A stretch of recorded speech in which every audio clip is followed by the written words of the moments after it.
just a bloke in a bar. What is up, ladies and gentlemen? Welcome to another episode of Bloke in a Bar. And I can already feel it. I can feel you're like, Matt, this podcast feels better. And you're sitting there going, what are you talking about, Kempy? I'll tell you why. Because Timmy and Guru aren't here. Timmy and Guru, I get it. You're in your car, you're at the gym right now, and you're going, there's something about this episode that just makes me feel a bit better. Timmy and Guru, they're cowards. They don't like the slog of the off-season. They don't like the depths of no rugby league, so they don't want to slog through it. So they went away. Apparently they want to go on, like, Timmy's on some holiday or some shit, and Guru's enjoying a week off, even though he fucking works his dick off every other week. Yep. They're cowards. They are. Cowards. You took the words right out of my mouth, Kempy. But the cream has risen to the top. There's three of us here today. Matty's over there on the mic as well. So, mate, great to be here. And this is where you really, earn your keep, isn't it? Absolutely. Off-season. This is what separates the men from the boys. Correct. Is the depths of off-season when people think there's no rugby league to talk about. You know what you start doing? You start picking your origin starting side for 2024. Yep, and that's what we've talked. That's what we're going to talk about today. Who is? No, we're not going to. Before we get into it, guys, I'm sure you're all aware, but just a reminder: 50% off everything this Thursday, 6 p.m. Now, if you had seen the video on Instagram last night, you'll see the designs. But if you're on YouTube right now, I'm wearing one of the new design shirts. Yep. Hammy's wearing one of the new design shirts. Plus, we've got new design singlets, cut and everything. We've got new designed crew necks. Not even new design. We've actually never released crew necks before. And we've got, there you go, YouTubers. Come check it out on YouTube if you're just listening audio-wise. Well worth the trip to YouTube, I will say. Oh, easily worth a 30-second trip to YouTube. If it was a minute, I couldn't guarantee. I would still say go and check it out. A minute worth? Yeah, very impressive stuff. Lock up your daughters. We've got crew necks and singlets. Gun show. Get ready for the gun show. The gun show, but also if you want to be cuddly, put the crew neck on in summer. Best of both worlds, eh? Versatile. Yeah. So you're looking at these new designs and you're probably thinking, oh, how good, new designs, full price. Yeah, denim's usually a pretty reasonable price, around the $49 mark. No, even the new designs are 50% off. Have you lost your mind? I've lost my mind. It's the off-season. Okay, we need Timmy and Guru back. I didn't think I'd say that, but far out. Even the new designs are 50% off. That is right, everything. So we've got some bloke jerseys still left. Not many, but some bloke jerseys. The jerseys that were released that you saw thousands of out in the public, they are 50% off. DMP shirts, 50% off. We got bloke thongs. We got bloke cooler bags. We got the brand new designs. There is so much stuff on the site. There's 50% off. If you're thinking about a Christmas present, this is where you go. Yep. Get the misso or yourself, go there, 50% off everything, because once the stock is gone, 50% is over. So make sure to be there Thursday, 6 p.m. There's stubby holders there as well? Question without notice? Stubby holders. So if you want to be like Tailgate and Timmy over there in the States, we saw him with one the other day, you can do it. No better time to do it. He's all the way in America repping the bloke stubbies. It's gone global. It's gone global. Yeah. It's gone global. Yeah. Mate, they might crash the site. It might. Because he's over in America promoting the fucking stubby cooler. Yeah. Everyone comes for the stubby cooler, they see the new fucking singlet. A few years ago, it was Kim Kardashian, photo of her butt broke the internet. Now it's going to be a photo of Timmy with a stubby holder over in tailgating in the USA. Mate, Hammy, I didn't ask how you're going. How you going, brother? Going really well. Great weekend. Robbie Williams doco was the first thing. Look, you know what? That's been put in the... Mentioned it to the missus, because once it's mentioned to the missus, the rule is you're not allowed to watch it by yourself. Correct. So sometimes what I do is I see stuff I really like, don't mention it to the missus because I want to watch it by myself. Oh, you want to watch that by yourself? I let it out there. Yeah, really? Listen, there's a guy called James Acaster. Yep. And he's a comedian that I like. I've seen him, yep. Yeah, extremely funny. And I started watching a special that he released recently, and I got 10 minutes in, I'm like, look, I reckon the wife would really like this. And I actually stopped it, took the laptop off my lap. A laptop on your lap? You never use a laptop on your lap anymore, do you? Not there, yeah. It's on the bloody table. Very old-fashioned of you. Call it a tabletop. Now,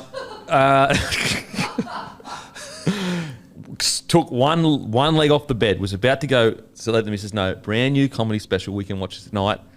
Put the leg back on the bed, put the tabletop on the laptop, on the lap. Yeah. Watched it myself.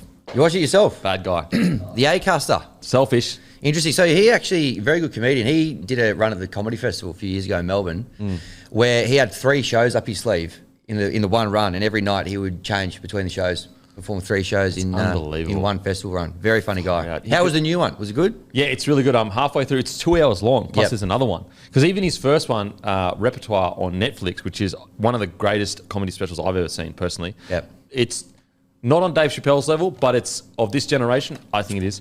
That's 4 different sets, all connected together. It's unbelievable. Anyway, not an ad. Robbie Williams, how was it? Very good. I'm 3 episodes in. Yeah. I won't give you any spoilers. What I will say, put some pants on, for God's sake, Robbie, in your own documentary. Would you? He spends the whole time telling his own story in his undies and a singlet on his bed. He says when he's not on stage, he's just in bed. He's a hermit.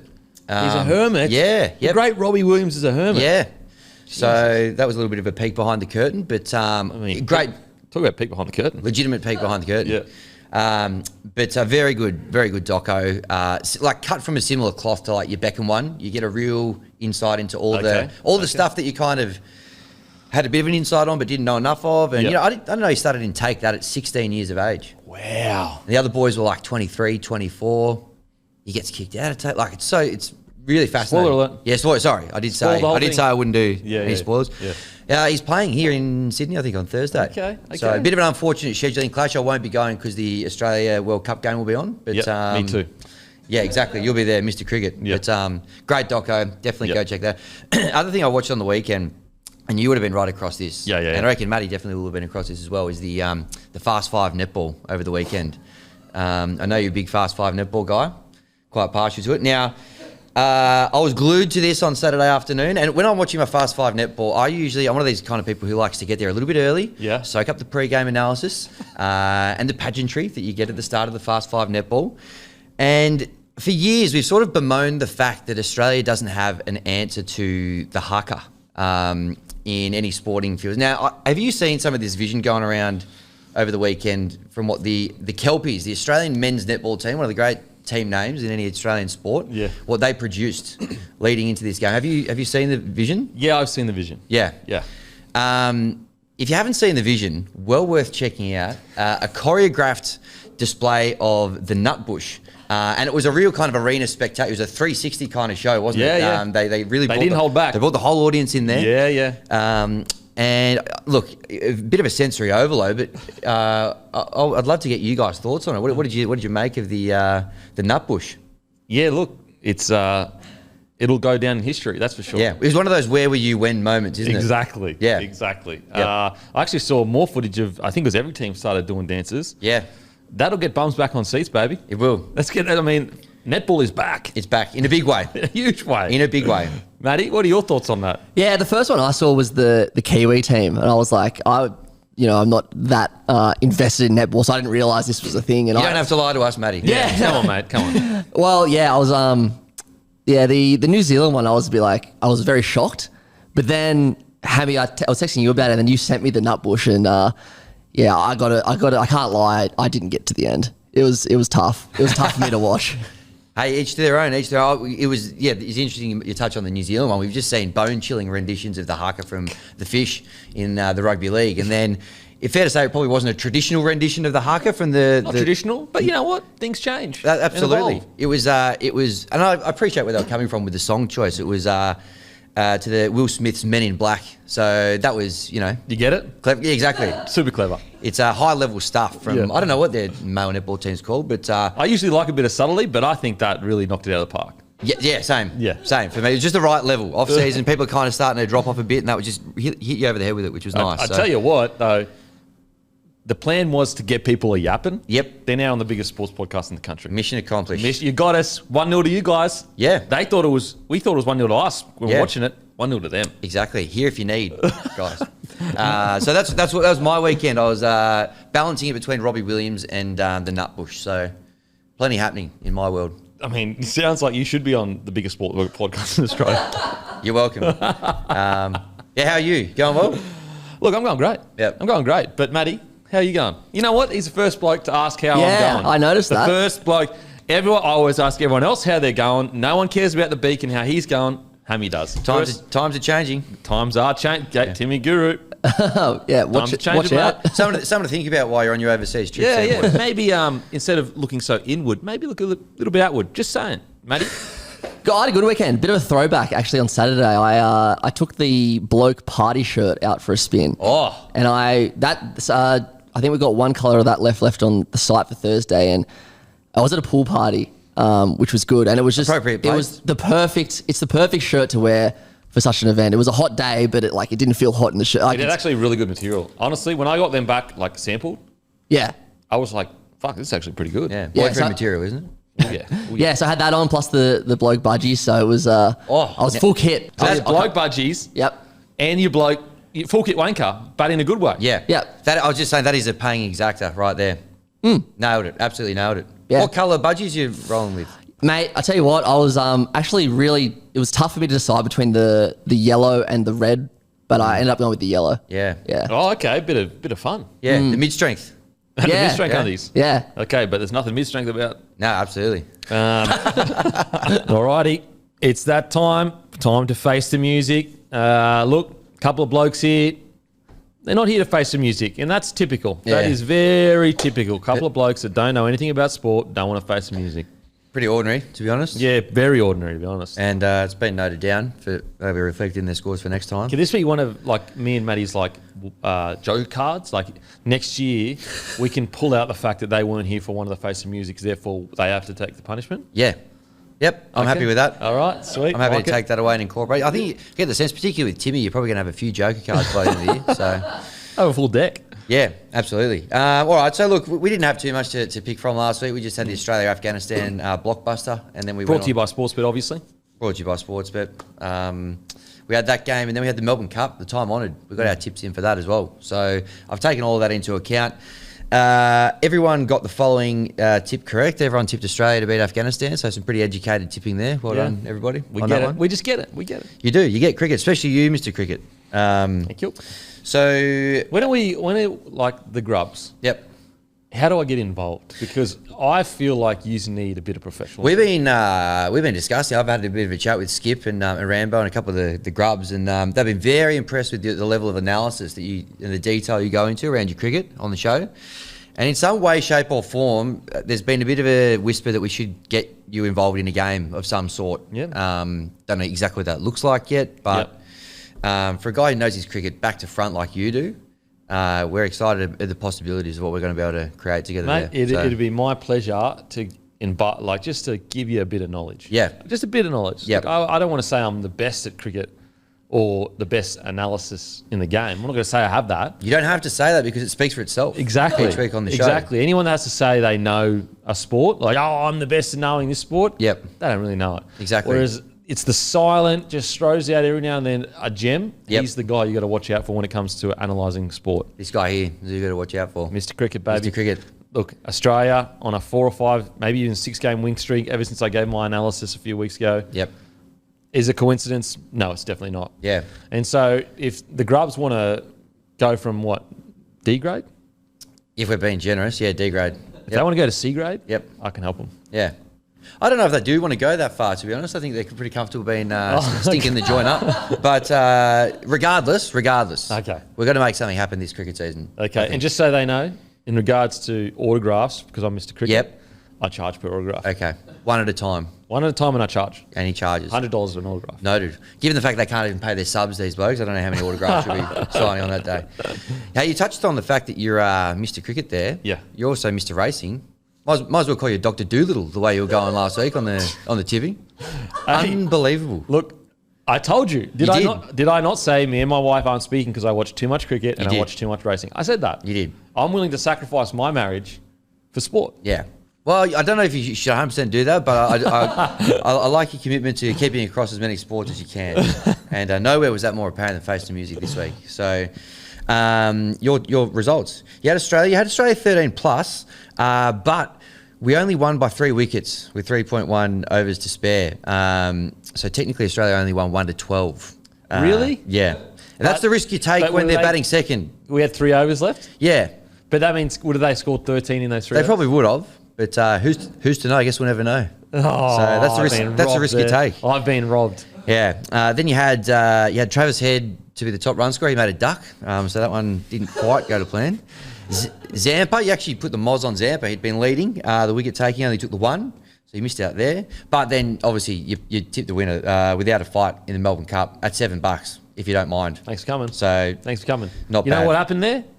I got into my racing brain too early. You did. You jumped early. Jumped early like that. No pun intended. Yep. No pun very much intended. Yeah, was intended? Yeah. Okay, I like that. It's quick thinking. So, look, pretty good tipping from you there, to be honest. From Dr. Doolittle, ladies and gentlemen. Thank you. Yeah.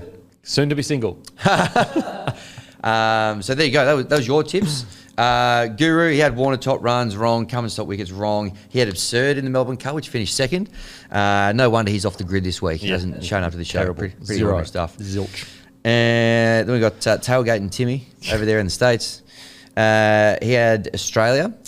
He went outside the box. He was the only bloke who tipped an Afghanistan bowler, Rashid Khan, which came off for him. 2 wickets, top wicket taker for Really? Afghanistan. That is a pretty good tip. Which I don't mind. So I'll give him an extra point there. Although he's the best bowler in the world, so it's He's not the best bowler that in much the of a world. good tip. Oh, well, fucking, that's not a good tip. It was against the grain, though. He went out. That's like saying that a winger's going to score a try.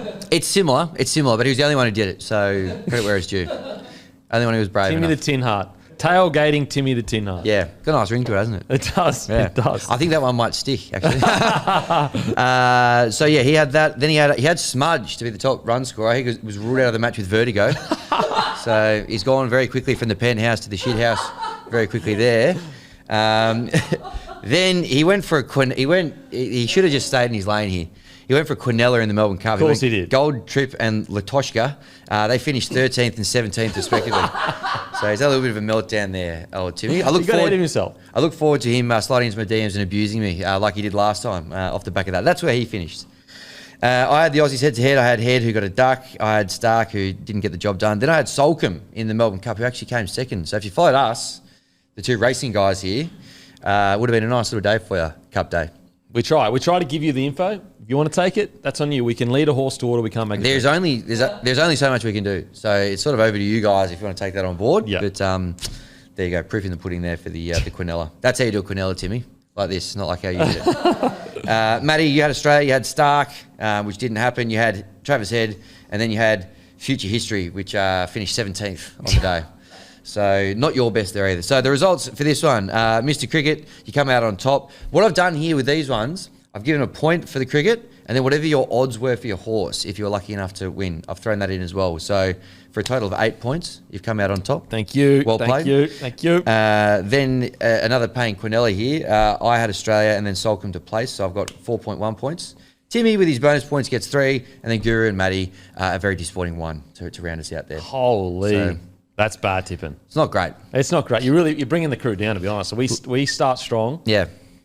They're almost like weights in water. Again, only so much we can do. Yeah. But hopefully leading by example can kind of lift the boys a little bit. All right, who are we backing this week? And So- also this week. Yeah. Actually, you let them know. Yeah. what we're gonna do. Well, we're going to price up a couple of multis here. I think we're going to do a bloke multi, and then we're actually going to do a beak multi, Mr. Cricket multi. You know what? It can base it around. You can lead a horse to water, but you can't make it drink. Exactly. That's what my multi is going to be. Yeah. He's really incorporating the race. He's taking the Dr. Doolittle on board, isn't he, with the horse metaphor? So we are going to get everyone to just kind of like predict their winners for the 2 semi-finals in the cricket and the World Cup final. Yeah. And I'll get a top run scorer, wicket taker for them. But we just want a same game multi for the Australia versus South Africa game, which is on Thursday night. So do we want to start with the multi, or do we want to just go through each? We'll go face the music first, and then we'll go to the multi. Let's do that. All right. So who you got for Australia versus South Africa? Head to head, top run scorer, top wicket taker. Top run scorer is going to be definitely my boy Manus. Yep. Because I don't know if you know this. Yeah. But he has South Australian heritage. He does. He does. He's gone again. No, I did it on purpose. That one was on purpose. But he's got South Australian heritage, also known as South African heritage. Yep. My boys Against South Australia themselves. Exactly. Yeah. So it all comes together. Yep. That's a vibe, that's omens, it's all that good stuff. Yep. It all comes together for Manus to hit big and hit well. Yep. And strong and true. Okay. I don't mind it. And your wicket taker? I can take you to the crease, but I can't make you hit the 6. Exactly. Very well explained. Mr. Metaphor over here. So you're going to go Manus against his beloved South Australian brethren. South Australian, also known as South Africa. Yep. And then what about a wicket taker? Wicket taker, Paddy Blue Eyes Cummins. Yep. He's in for a big one. You think Paddy? Yep. Okay. Blue Eyes haven't been as blue recently. I think they're about to become very a little bit bluer. Yeah, a Okay. bit bluer. Matty, who are you going to go with for this one? I really want to go Steve Smith, but I'm not sure if he's even going to play. That's the interesting one, isn't it? It's going to be out of him and Marnus to make it. And I'd probably... Actually, they could both play. They could both play. They might leave Stoinis out. It's interesting. Marnus is paying $8.75 to be Australian run scorer. That's you know why that will be? Because they're not sure what the makeup of the team's going to be. Yeah. But I think he plays. Yeah, I'm just going to go Travis Head. I think, he's due for... Well, he's not due for a big one. He already had a big one, but Yeah, he'll but be he's good. had a couple of quiet ones. Yeah. And wicket taker, I don't mean to follow, but I just have this feeling about Paddy second week in Cummins. a row he's followed. I just have this feeling about Paddy Cummins this week. Unbelievable. Well, I'm going to go run scorer. You left a few out there. I think the hot hand, Mitch Marsh, might go again. Okay. 177 the other day against Bangladesh chasing. And you boys have left Adam Zampa on the table there, so I'm going to take him. Well, Zampa let me down. He did. He let me down this week. Yeah. So I can't go him again. He needs to prove his worth again. Yeah. You can forgive a good horse, they say, though, don't they? They do say that. And that's what I'm saying for Zampa. Okay. So, all right, so those ones are locked in. Then we've got the other semi-final, India versus New Zealand. Now, you'll have no issue here picking a couple of New Zealand and Indian players to fill out your top wicket taker, top run scorers here, Mr. Cricket, I would have thought. Yeah. Well, look, how about you run me first through yours, and then I'll decide. All Give right. me some time to think. I'll give you the new ball, Matty. Who do you want to go with? And I want your head-to-head, of course. So do you want one from each team or just one? No, just one. Just one, Yeah. okay. I'm going to go Gill from India. Shubman Gill. Who's your head-to-head? India, yeah. India? Yep, India to win the game. Gill for runs. Yep. Wicket taker. And obviously, we're all going Australia to win, beat South Africa. Yeah. Yeah. Sorry, I'm just looking here. I'll probably go... Man, it's tough. The Indians are really close in... I'll probably just go Bumrah. Bumrah? Yeah. You're going to go with an Indian wicket taker? Yeah. Okay. I get the sense India are due for a loss in this World Cup. They haven't lost a game. New Zealand pushed them when they played as well. I'm half tempted to even back New Zealand here. Yep. And look, for the sake of a bit of variety here, I'm going to put the Black Caps in Okay. to win this one. And I'll certainly be supporting New Zealand. Yeah, likewise. I'm going to go with Rachin Ravindra. See, he was going to be my New Zealand pick. I think that's a good one. We spoke about him earlier. His parents named him after their two favourite cricketers, Sachin Tendulkar and Rahul Dravid. Respect for that. And he's been towing him up. He's hit 4 tons. Yeah. He's gone berserk in this World Cup. So I think he's going to be the top run scorer. And I'm going to go Mitch Santner to be the top wicket taker. Bowled very nicely the other night. You know what's funny? We could technically both win all of those legs because, or is it for the game? This one for the game. Yeah, because wait, is this for say Gill and say our two Yeah. get the top and second most runs? Yeah. Do we both win, or does only one of us win? Look, I'll take that one offline when I'm adding great. up next week. Great. Depends what suits me, probably. Because they've usually just been going the one team, but it throws a bit of a spanner in the works. Yeah. At the pointy end. All right, so who you got, Beak? Yeah, funny you say. I think New Zealand are in a shot here. You reckon Black Caps? Look, it's funny you say that because I think India due for a loss. Yep. Due for a loss. I think Rasanja will get the most Ravindra? runs. Ravindra. Yeah. And who's the other cunt you said? Well, you couldn't. Surely not two of us could go Mitch Santner for top And wicket Santa, taker. it's funny you say that. Santa was going to be most wickets to me. And you know what? I'm going to go New Zealand to win. Yeah? It's just crazy that we came in like that. Okay. Very interesting that you've arrived at that conclusion. But I just think India's due for a win. I think they're due for a win, so I'm going New Zealand. you think India are due for a win? I mean, due for a loss. Due for a loss. Interesting. Great minds think alike, I guess, isn't it? When it comes to this sort of stuff. All right, so who you got winning the final then? So just lock in a winner from your final, Matty, would be India versus Australia. Yep. Oh, I mean, I hate to say it, but I think India are going to win. Oh, Matty. Yeah.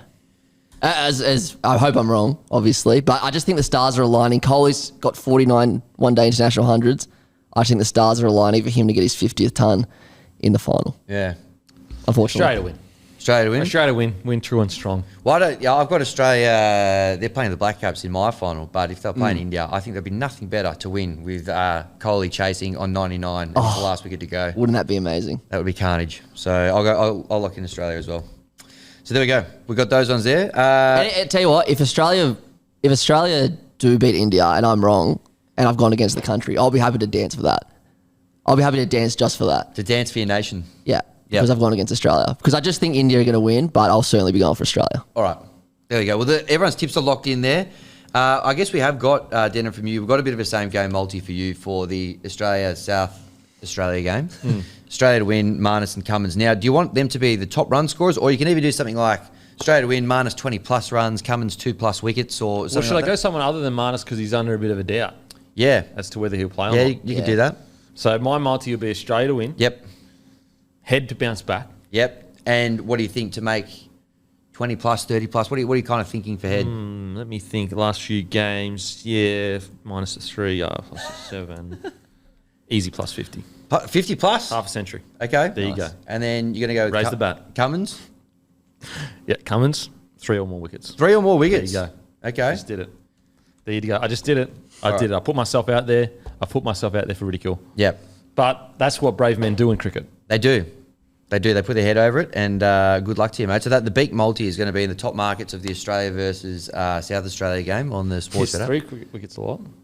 That's about right. That's achievable. Yeah. For sure. There you go. Boom. Yeah, if you think he's going to top wicket taker. So that, what do we call Beaks multi or whatever? What do we call Beak's best. Beaks best. What do you reckon? Beaks best. There we go. Yeah, we'll whack that on there. So that'll be. Will that get main page? You know where that's going to be sitting? Where? That's going to be sitting right next door to Hammy's wicket taker bingo. Go up there in the so I've got that beautiful real estate there, which you've spoken about so much. You scroll down a little bit further, it's just in the granny flat, just out the back. You're going to get Beak's best there as well. Okay. And how's your Hammy's thing been going? We're probably due for a win there. The last couple. So you went 3 from 4, and now it's gone 2 losses in a row. Yeah, but that's okay. We're into the finals, and we've got. But have the punters been getting about it? The punter's been getting around it, and your bowlers that you got for this one are Stark, Zampa, Maharaj, and one of your favourites, Marco Jansen as well. Love Jansen. Yeah. Such a good You bowler. glad I put him in there? What do you like about him? You know what? When the big moments come, Yep. he delivers. He does. That's what I like about him. Yeah, exactly. And that's why I put him in there. I Thanks. knew you were going to say that. So he's in the wicket taker bingo, and that's going to be just above Beak's best this week. So And big what's going to bloke? We're going to have a bloke multi as well. Yep. Let's do that. All right. Come together, use our combined cricket knowledge. Yep. Blokes multi. Do you want to put that on the other semi? Do you reckon? Just to Yeah, I reckon. Yeah? Yeah, let's go Indian. So New Zealand. who do we? Let's meet in the middle a little bit here. Do you want to put? What do you want to whack in there, Matty? You had a couple there. You had Gill, Bumrah, and India. Oh no, you had that was yours. Yeah, I'm confident on Gill. Yep. The bowlers are tough for India, but Yep. I'd like to chuck Gill in there. Yeah. Why don't we go Gill 30 plus, Yep. Bumrah 2+ wickets, Santon 2+ wickets. Yep. Yeah. Like it. All right, that'll be the bloke multi on, There the you other, go. on the other semi. There you go. Yep. I tell you what. So get there on Sportsbet, prime real estate. Yep. Chuck a cheeky little Stewie diver on if you want. Yep. But make sure you gamble responsibly. Yep. You win some, but you lose more. Always a massive thank you to Sportsbet. And there may be some huge things coming very soon. Yeah. Just quietly. Very Just quietly. Not too loud. Shh. Face the music. Play some music. That's it. Let's get into it, eh? Biggest news over the last few days for Fifita and Tino. Player options. Back in August, Fifita signed a 3-year deal and Tino signed a deal until end of 2023. Sorry, that should say 33. 2033. Now, the reports are, I don't know if this has this been confirmed by the club. Well, on NRL.com, where they have all the lists, Mm. it's got said player option. So it's legit. It's legit, yeah. Okay, so basically, turns out the two back years of Fifita deals are both player options. So technically, right now, he could maybe negotiate with other clubs. Yep. Highly doubt it. Now, I'm assuming there's something in that contract saying he has to take up that option by a certain date. And I'm also assuming that he does take up the option. On top of that, Tino has options from 2027 till 2033. It's in the perfect world, you would never see Penrith doing these kind of deals. But I just think that although it is a recipe for disaster in a couple of years. Sometimes you've got to take huge risk, big plays. And I just think the Titans right now have gone, we've got two of the best young players in the competition. We have to trust that we're going to create an environment that's going to keep them at the club, and also understand that we did move a coach on that they really liked without even consulting them. And a lot of people go, oh, you know, and I'm of the mind, if you sign a contract, regardless of who the coach is, you stay. And that they both, you know, would stay, as in they both would honour the contract. But a lot of people are like, oh, it doesn't matter who the coach is. But, okay, imagine you're at work, like a very professional job that you're moving through a career, and the boss that you have, who you love working under, who's brought the best out of you, who you feel's brought the best out of you, just gets the sack. You're not going to just go, oh, yeah, sweet, who's the next guy? And you're going to be like, oh, hang on a sec, like I work really well with that boss. I feel like gets the best out of me, blah, blah, blah. And so I can understand Fifita and Tino going, okay, well, we don't know how it's going to be under Des. So that's a different conversation than, are they looking to break a contract because Des came the head coach? Because they weren't looking to do any of that. So look, I can I do understand where the Titans are coming from, and I kind of respect it. They're going bang or bust. They're going all in. They're just pushing the chips all in instead of going, oh yeah, maybe we could lose this player or that player. So I understand it, but it is not the best environment. What do you reckon, Hammy? Yeah, well, it just seems like a long time to kind of try to tie guys up. But if you want to get them to stay there, not a bad little carrot to incentivise them to stay. Going all in on the forwards is interesting for me. Be interesting, you know, probably if I'm building my own club, do you want to maybe get a gun 7 seems to always be the real recipe. Yep. Would you not want to maybe, I can see you probably tying one of these guys up and then maybe trying to, you know, get that ingredient happening. I don't know, does this leave them a little bit maybe light on there? Or, you know, if you go all in on your forwards, how do you kind of balance out the rest of your, in those key kind of spine positions on your roster as well? So, I mean, they're great players. Like, they'd walk into any team. You'd love to have them. But, yeah, look, I don't know balance-wise. What do you reckon? Is that the best? Well, it just depends how much they sign from for. Yep. So if Tino is $1 million a year and he stays till 2033, like, that's a bargain, because obviously the cap's going up. Yep. If Fifita's on $800K a year, I wouldn't say it's a bargain, but it's a good get in my opinion. But yeah, you're right. If they're on huge, like we do know that Fifita downgraded from 1.2 to something around the 700-800K mark. We know that. Yep. Tino's one. Have you got reports on the pricing at all? Yeah, I'll get it up. Tino's one, I think it is about the $1 million a year. But you're right. If it is over that, like if it's 1.4, 1.3 or whatever, that's way too much. Maybe not way too much for Tino, because he gets through so much work in the middle there.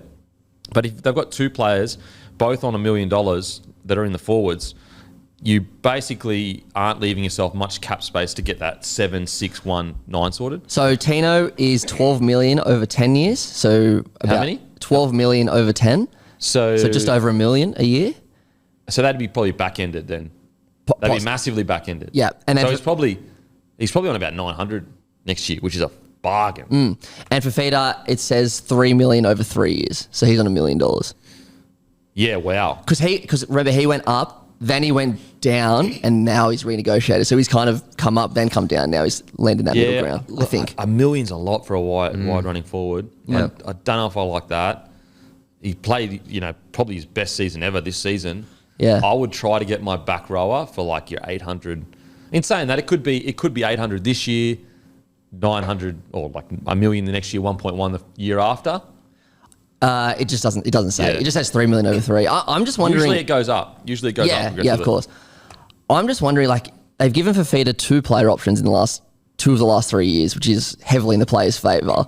Obviously, they're paying him $3 million over 3 years, $1 million a year. Like, they must have been pretty concerned that he was going to leave, because there was whispers that he was going to go to Canberra, all that stuff. So, yeah, they must have been pretty concerned. Like, it's more of a short-term play to just keep him here for now and see what happens later, I guess. Well, it's just tough because you have to consider the environment they're in. They're on the Gold Coast. No Gold Coast sporting team has ever won a profession, like a AFL, NRL, whatever you name it. Soccer, basketball, netball, probably. Yeah, maybe.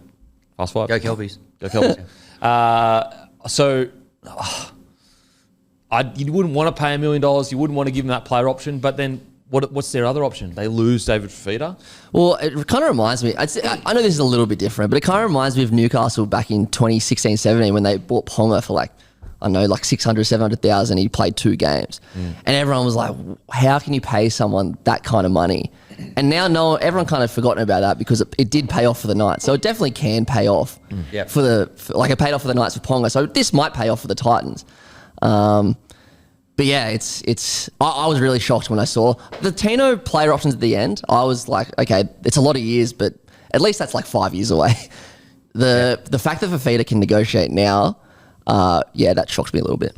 Interesting that all this kind of comes in once Des has kind of taken over. So it probably says to me, Des wants these guys here for the long haul as well, which is, I mean, if you're those players, like, that's good. Des is in a good frame of mind. He's kind of like putting the squad together he wants. He's got his dojo pumping up there as well. So I'm actually very excited to see how the Titans go under Des. I think he'll be great for him, and these will be good to see that he's locked in his men that he wants.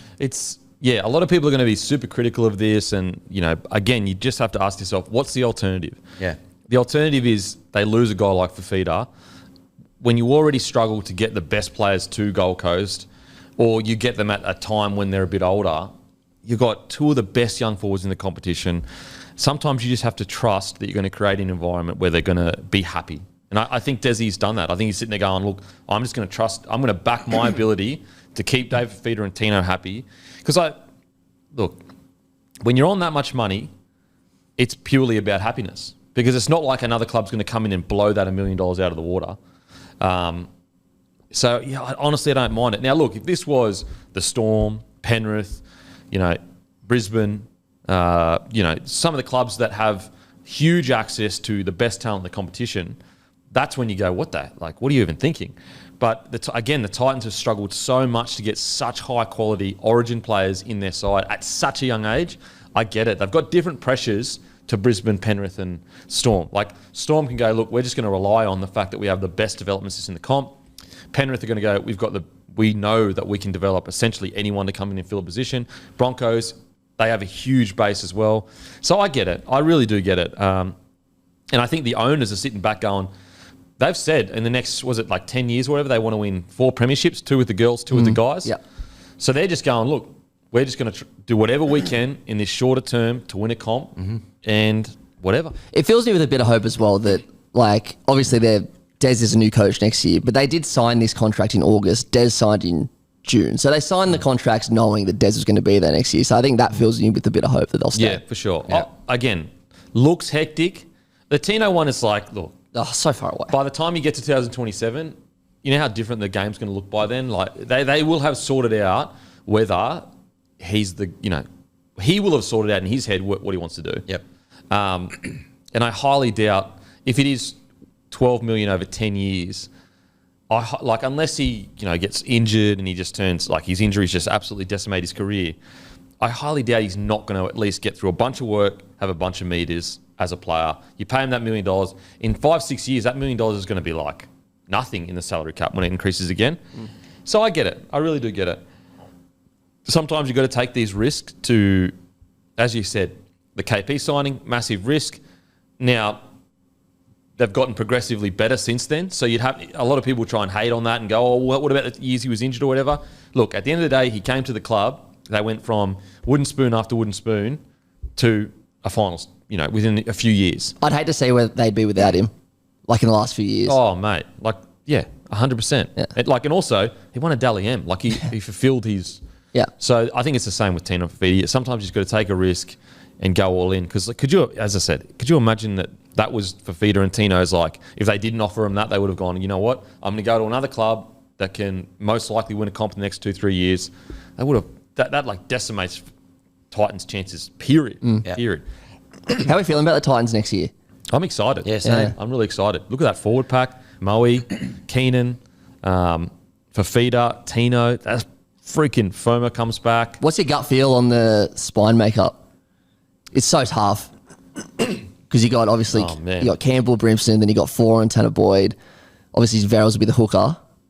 I think that you're probably going to end up with Tanner at 14, Brimo at 6, Foran at 7, Verrills at 9, and Campbell at 1. Yep. And then because Foran, he'll probably play another year or two at most. So Tanner will come in if he's patient enough. Yeah. What do you reckon? Yeah, I reckon that's the key contentious one is where's Campbell and Brimson going to go? And I'm with you. I think Campbell's got to go to fullback. Brimson, I reckon, probably just like a little bit bigger and whatever. Got the tools to get in there at number 6. So I reckon, similar makeup to what you. I don't said. want Brimo at centre. It's either 6 or 1. Nah. Yeah. Like having him at centre, it's like what a waste. Yep. He's a gun. Yep. You need him in a key position, getting his hands on the ball as much as possible. Exactly. Yep. I'm excited for the Titans. And look, these bold plays by the Titans, like this is how you get yourself out of bottom 8 situations. Mm-hmm. You make bold plays. Like think about it. Let's take aside the fact that there's these crazy player options or whatever. They managed to re-sign Fifita. They managed to re-sign Tino, and they just got Des Hazard on board.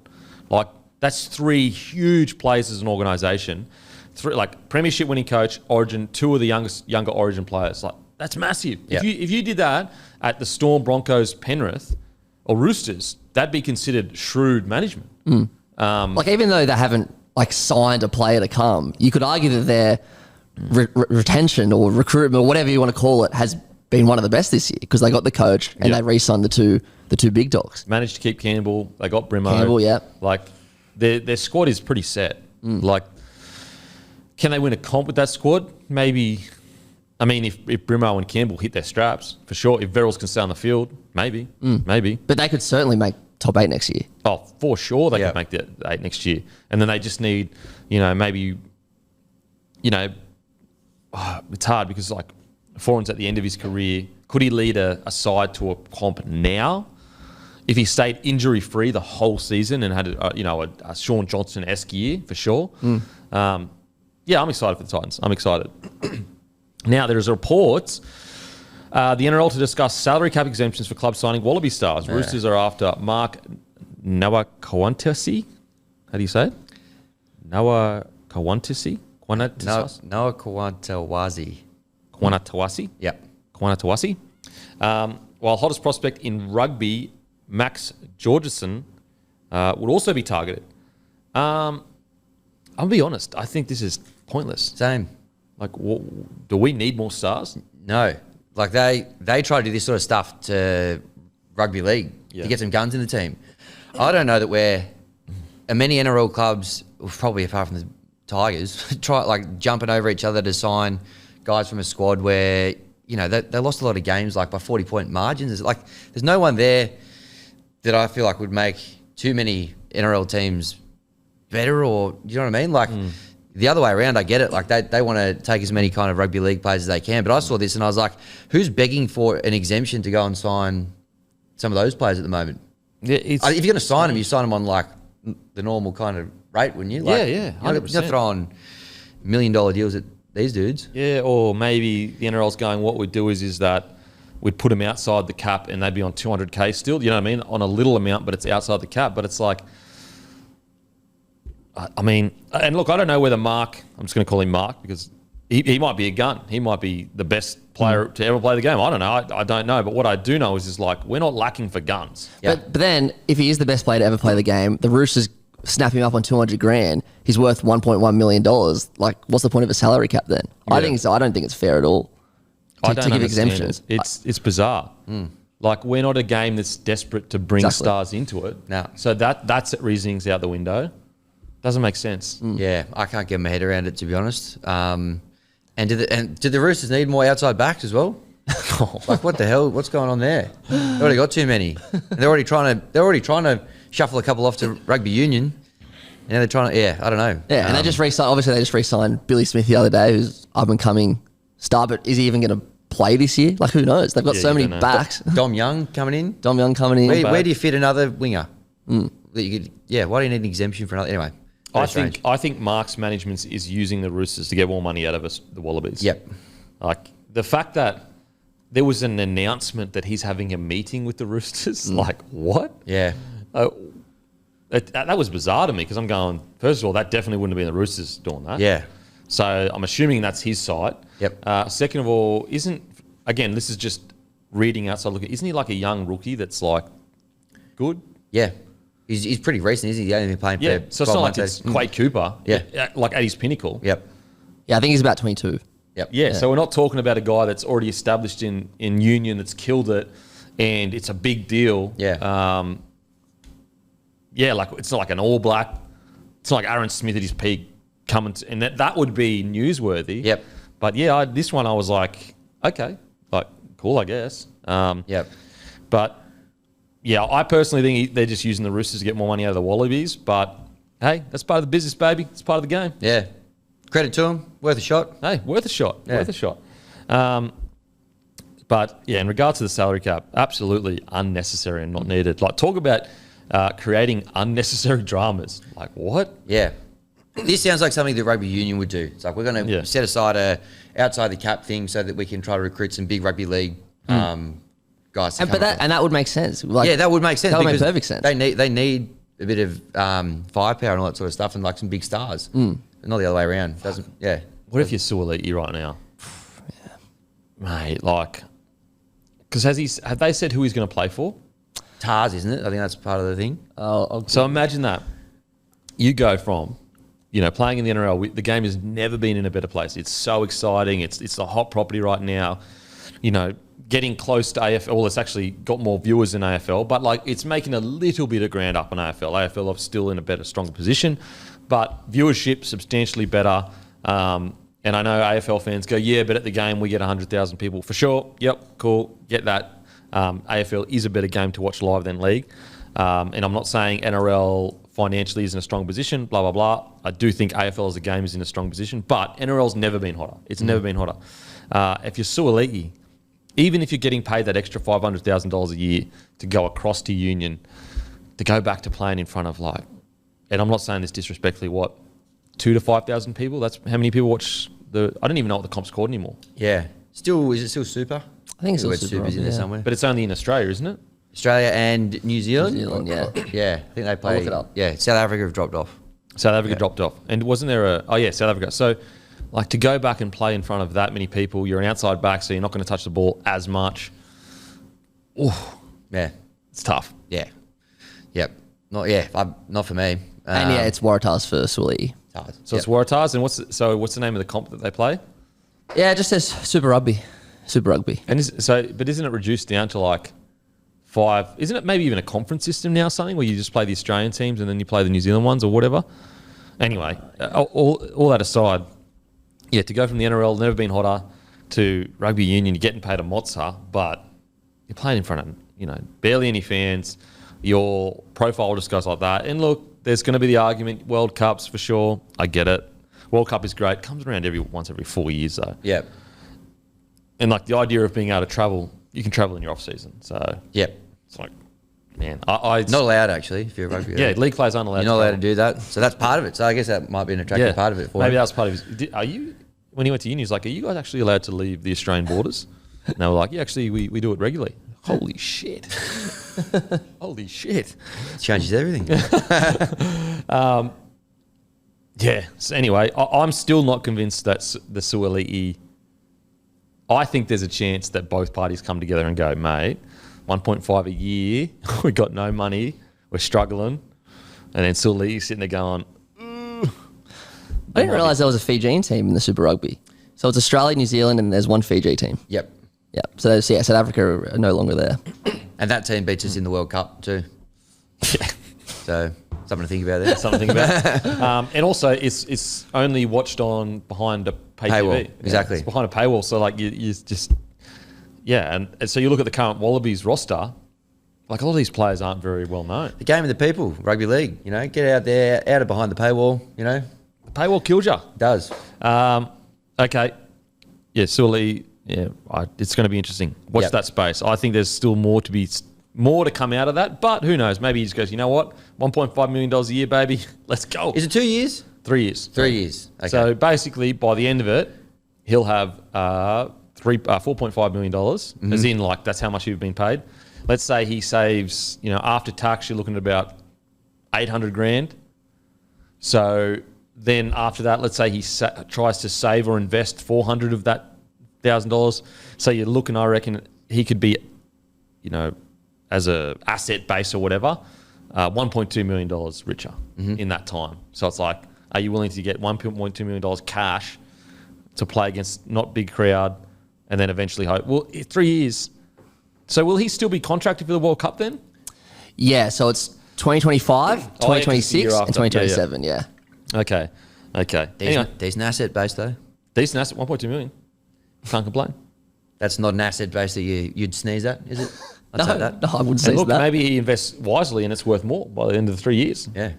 You never know. Think of the asset base. Think of the asset base. Oh, yeah.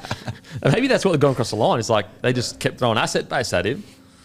And he was like, mate, I need a fucking asset base. All these boys got none. Hashtag asset base. Let's get it trending. Let's go. I don't even know if that's a term in finance, but it is now.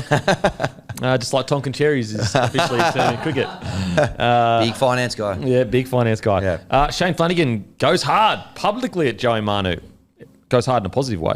Yep. He said, I'm really, really doubtful he'll leave the Roosters. I just want his management to know that if he wanted, he could be captain, fullback, whatever he wants. Wow. Now, he did say in the rest of that quote, you are a clickbait machine, Matty.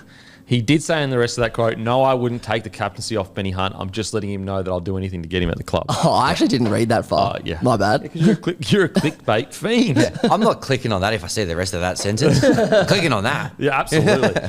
Basically saying he doesn't want Ben Hunt at the club and he's going to take the captaincy off. That's essentially that's the message I'm getting from it. So, Look, I've never been a fan of publicly talking about players you do or don't want.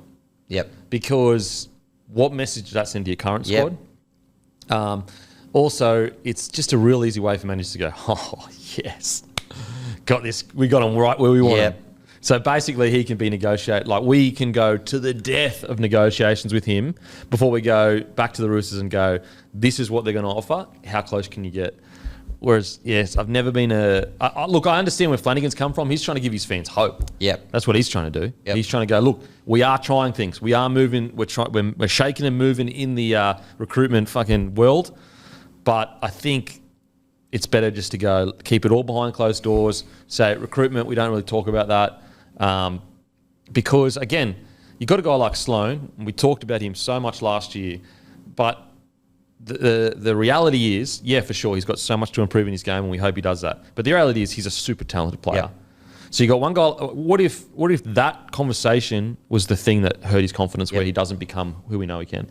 Zach Lomax as well. What about if he's sitting there going, well, hang on a sec, like I wanted to be long-term fullback, I'm a gun. So I just don't know whether that's, even though everyone knows you'd go after a player like Joey Manu, it's the public talking about it, I think. Yeah. Not to bring it back to the Tigers, but at the moment, Benji, but I will. I'm going to bring it back to the Tigers. I was going to bring it up, so don't worry. Yeah, Don't worry. Benji. Yeah. Last week, they're talking about Luai. Are you interested? All this sort of stuff. Benji goes, I don't like to get that out in the open. I like to keep our who we want to recruit in-house. And they asked him again, and he goes, look, we've signed halves. We've got 4 halves here in the squad. Yep. And I think those 4 halves who are there, how good must they be feeling? Like, sweet. Yep. The big man backs us. We're going to have a crack. We're going to rip in. Going to bust our ass this preseason. We're going to sulk or look to get out of here. And That's a nice change of pace for the Tigers. it is a really nice Tigers change of fans pace. were like, you like to keep recruitment in-house? What is that? Since when? I nearly fell off my chair. But I was like, how good's this from Benji? Yeah. And I wasn't surprised because that's the sort of, he played the political game very well on the Celebrity Apprentice. So I knew this was coming when he got the keys to the kingdom eventually. Well, the Celebrity Apprentice, I reckon, is what got him the gig. Exactly. A great breeding ground. Mate, if you can do the Celebrity Apprentice, you can handle the Tigers. I think it was part of the prize package. If you win this, you become the next head coach of the Tigers. And what better man to do it? Thank God it wasn't that Irish TV host guy. Who's on? You didn't have very good many candidates. Well, I know. Trust me. But Perfect. Really sweating bullets. I was sweating NutriBullets. I was very, very sweaty. But that I noticed that very, very different compared to Flano. Like, yes, there's some big names out there, and a club like they're very similar to us. They're a dirty merger. They're on the bottom of the ladder. So yeah, you do want to give your fans a bit of hope by going, let's see if we can get some of these big dogs. But at the same time, showing a bit of faith in who you got there. I'm hoping we'll go a long way with the boys this year. And look, you could make the argument, boys, he's won a premiership. Yous haven't, I know. Yep. But that's our opinion. Just because you won a premiership doesn't mean you're perfect in every area. Yep. And look, maybe we're wrong. Boom. Yeah. That's a possibility too. We could be wrong. Yeah. Unlikely, but, you know. Like, you know what I'm saying? Look, could be wrong. Yeah. There's a chance. I mean, am I really that wrong? But anyway, no. Yeah. No, but we could be wrong. Flano could take the Dragons to a fucking incredible run. But I personally, my preference is you keep it all in the house. And I love that from Benji when I saw that. He basically said, like, our number one priority is our halves right now. Yep. Luai's on the market, for sure, like any club would be, you know, what's going on. But I thought he handled it really well. And again, it's similar to the Warriors mantra this year where Andrew Webster was like, I don't want any, like, I'm not publicly talking about other players. I've got the squad that I've got and I'm backing them all the way in. Even with Sean Johnson, like, he fully backed him in from the get-go. I just think it's a better way to go about things. Wayne Bennett, he's very rarely, you know, outside of with the Dolphins, because the Dolphins are a very different situation, but you very rarely hear Bennett going, we're going after this player. If anything, Bennett's the opposite. He just tells the media we're not going after this player, and then he signs 2 days later. Yeah, Bellamy, you know, you didn't really hear anything out the club in regards to the fact they went after Tino pretty hard, but I'm pretty confident they did go after Tino pretty hard. You know what I mean? So it's just, speaking in public is never going to make a deal happen that wasn't going to happen. Yep. You know what I mean? So it's never going to add anything to the chances of getting that player, but it is maybe going to hurt some feelings that are currently players. Yep. But as I said, could be wrong. Wayne Bennett believes the next NRL team should be Perth. There's big business over there that could certainly bankroll an NRL team. I have no doubt Perth would be ready. That's one thing that doesn't get talked about enough and it's actually the CEO of the Warriors. We had him on the Matty Johns show earlier this year. And we were talking to him, what about a second team in New Zealand? Because I thought that was a good option, because I'm like, look, Warriors are going really well. The base in New Zealand it's not massive numbers-wise, as in, you know, they don't have a huge population, but relatively to rugby league and how many guns they produce, it is big. And we said, like, what about the second, you know, Christchurch or whatever, Kiwi side? And he said, you got to understand that there's not really many big major sponsors in New Zealand that could fund that. Yep. And look, maybe he's speaking in perspective, he doesn't want that second team. I don't know. But it did make a lot of sense to me because sometimes you have to ask, look at the Sydney clubs. They all struggle to get sponsorships. Like, struggle is a strong word, but they're fighting over, you know, like there's 7 teams or whatever, all fighting over the same sponsors. Broncos never had trouble. Obviously, Dolphins wouldn't have trouble. North Queensland, big enough to sustain one side. And so I understand the argument of, like, Perth, big money in Perth. Yep. Big money in Perth. So I don't mind it. I like it. I've always liked the idea of a Perth team. They've got a perfect sized stadium for it. Whatever it's called at the moment, where they play. The Matildas played there the other day. Yep. Fits about 15,000, 20,000. The right size, nice and close to the city. I was there for the Nines a couple of years ago. Goes off. Really, really great stadium. Other thing is you get that beautiful, if you're doing Super Saturday, you can just basically have 3 games beautifully, kind of like the time slot works well. You know what I mean? Yeah. Because they're a couple of hours behind. They've still got a lot of, when I was over there for the Nines, they've still got a lot of kind of, I think they're called the Western Australian Pirates or the Perth Pirates. Yeah, the Pirates, yeah. Yeah, they've got a lot of their jerseys and stuff around there. Like The Perth Pirates, I don't mind that name. Yeah, it's not bad, eh? The merch should be able to sell with that. Yeah. They got a lot of, like, expats from over on the East Coast, but also from South Africa over there. That's, I think, why they got the union team there in the first place. Could give them a bit of a taste of what a good footy code looks like as well. I've always liked the idea of Perth. I think if I was calling the shots, I reckon that'd be my next team as well. Really? Perth? Yeah. What do you reckon? Yeah, so whatever your opinion is on Super League 25 years ago, whatever it was, like, even though it tore the game apart and then it all came back together, I actually liked, not that I was old enough to remember it, but when I watched the documentary, I actually liked the idea that they had, which was to make it a national-based competition, kind of like in America. There's teams in every city, blah, blah, blah. And obviously, we dominate, 2 states and then New Zealand, but I reckon getting a team in Perth would do a lot for the game to make it more of a nationally recognised game. Obviously, we're neck and neck, as you said at the start of the show, with AFL, but I reckon putting a team out there, which is obviously very AFL dominated, I reckon that'd be great for the game. I think Perth's definitely my number 1 pick, and it has been for a while. It's the tough thing is like getting players to move over there. Yeah. Yep. That'd be super tough. And I've been thinking more about the PNG side, and the government would have to sign like very long contracts to support it. Because I thought about it initially, and I was like, if the government's behind it, there's going to be flush with cash and all that, blah blah blah. But then I was like, yeah, but then what if the opposing government gets in power and just says, nah, don't want to do it anymore. We've already seen that with some of the stadium stuff. And so I'm like, is it a good thing to be tied to the government when it can change so quickly? So, yeah, it's a really, really tough one. It's a really tough one because PNG, you watch the PNG versus Fiji, the atmosphere in that game was a million times better than Australia versus Kiwis. Yeah. Like, it wasn't even close. So you've got that side of things where you go, at the very least, every game that's played there is going to be bonkers. Mm-hmm. But it's like, okay, where would they be based? If they're based in Cairns, are they really representing PNG? Like, there's a lot of questions that need to be answered with any side, really.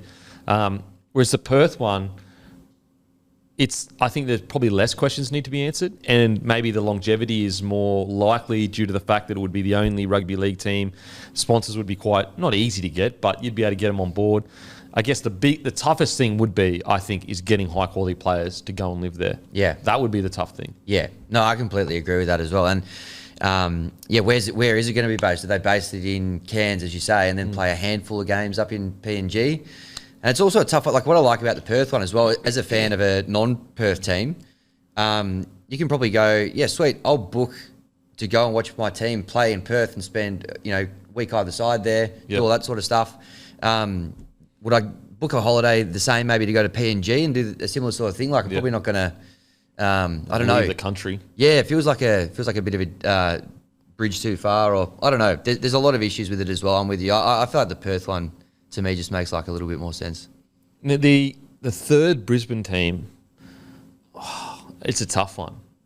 It's a tough one because you'd only want to do the third Brisbane team once you saw how the Dolphins went. Yeah. And also the Dolphins, I don't think people understand how well set up that club is. Exactly. It's like cash, like so much cash. I think if you're going to do a third Brisbane team, it would have to be like out Ipswich ways, I think. Yep. I think eventually that will come, but I wouldn't do it right now. I think if you're going to do another one now, get over to Perth. What the reasons you said, Matty, make it a more national game, and then eventually they've already said they want to get to 20 teams eventually. So I totally agree with that. I think Brisbane team will be second or third in line for me. There's no doubt there'll be a third Brisbane team eventually, but I'd probably be. We just put in a new Brisbane team. I'd probably be going to Perth first, personally. Yeah. Could you imagine the Reds rebirth, old school jerseys? Yeah. MG. Get MG back out there. Yeah. Strap him up, he'd be right. Absolutely. He could go for 10 minutes, couldn't he? And I know they're just like one-off events, like Origin's a one-off event, and they had the Nines there a few years ago. They do pull their crowds. South, I think they've played a game in Perth every year for the last 10 or so years. They pull crowds there. Those so. double headers generally go pretty well there. 100%, yeah. What about the Adelaide Rams? Bring them back? Look, I think one step at a time. Yeah. One step at a time. I could be an ambassador for the right price. Rammy Goodman. Get down there and get the funds coming in. Did you say there. Ram and Goodman? Rammy Goodman. Ram. Yeah. You're a big South Australia guy. You could get down there as well and I'm a big SA guy. represent the bid. South Australia. Something to think about. I mean, I mistaked it for a whole country. So, Yeah. huge fan. Yeah. Huge fan. They won a World Cup in Union, so probably some good leagues over there. Yeah, a bit of food for thought, isn't it? Yeah. Look, we're talking about some of the Wallabies couldn't convert, but some of the South Australian guys that won that World Cup. If we set up a team there in South Australia and some of the World Cup winners came and played for them, can you imagine that? I reckon they'd go all right. I reckon they give it a good nudge. Yeah, this next, what I do like by the NRL though is they're just moving. They're just moving. Like, think about how many years we just kind of like treaded water. Yep. Now, with the rule changes, I thought they moved too quickly. But stuff like this, it's like the Dolphins, massive success. I think that obviously we have to be smart about the way we expand and where we put our money, all those, good things. But at the end of the day, if we're not expanding, we're just going to stay stagnant. Yeah. They're just going to stay stagnant and eventually we'll lose the battle. Yep. So, yeah, I can't wait to see what they do. Now, I will say, though, could you imagine the sold-out PNG games, like how hectic they would be? Yeah. They look great on TV. They look so fun. The vibe so looks phenomenal. Yeah. 2024 Origin Series will be played. Sydney Game 1, MCG Game 2, Brisbane Game 3. Yeah, look, I get it. I agree with it. But the selfish part of me is like, man, I just want 1 year, or 2 years, sorry, with all games in Brisbane or Sydney. Yep. They're like a 2 year space where we go, you know what? It's not even about growing the game. We just want the skitzest Origin 24 months we've ever had. It'd be so good. I think I always agreed with the roadshow type thing, taking one neutral game interstate. I've always thought that's a good thing, but we've done it for like the last 8 years now. Like, I reckon it's time to bring it back to its original format, even if it is, as you say, for a couple of years. Well, 24 months to give both teams a fair crack. For sure. Yeah. Yeah. I always used to like that, the Ridgy Didge way, where it was, every year you get an advantage having 2 games at home. I suppose the other thing is, like, we were talking about making it a national game before, Matty, like doing it this way, at least you get to take a huge game that's going to be full house. You're seeing the best players in the game to parts of the country that don't see any footy at all. So that is a good thing. Yeah. But, there is something that just gets you going a little bit about that original format. Especially if they came out and said, all right, guys, for 2 years, it's back in just Sydney and Brizzy, and this 24 months, it's Origin Carnage or something. And they really sold it as like, no more, complaining about getting that second game wherever. Yep. But I think we all agree, look, if there has to be that neutral ground one to promote the game, I'm okay with it. Yep. I really am. The one that I don't want to see that gets talked about a little bit is taking an Origin to New Zealand. Oh, I don't think that one makes any sense at all. I don't get that. Yeah. I don't understand that. It has to it doesn't have to stay in Australia, but it's like we have to have some connection to where it started. Like we are a different country. I don't agree. I would love to see it in New Zealand. I think it's they support, like, it's the same like it's our competition, the Australia New Zealand competition. I think it'd be great in New Zealand just for one game. Yeah, I think you got to connect it to the country that it was created. Like we've already like compromised and said let's send that second game to a different state. I think then I don't know. It doesn't feel right. I like tradition. See, personally, I'd rather, for example, go to New Zealand and play one game than play a third game in Adelaide in a few years. Like, you know what I mean? That's just what I think. Yeah, I don't.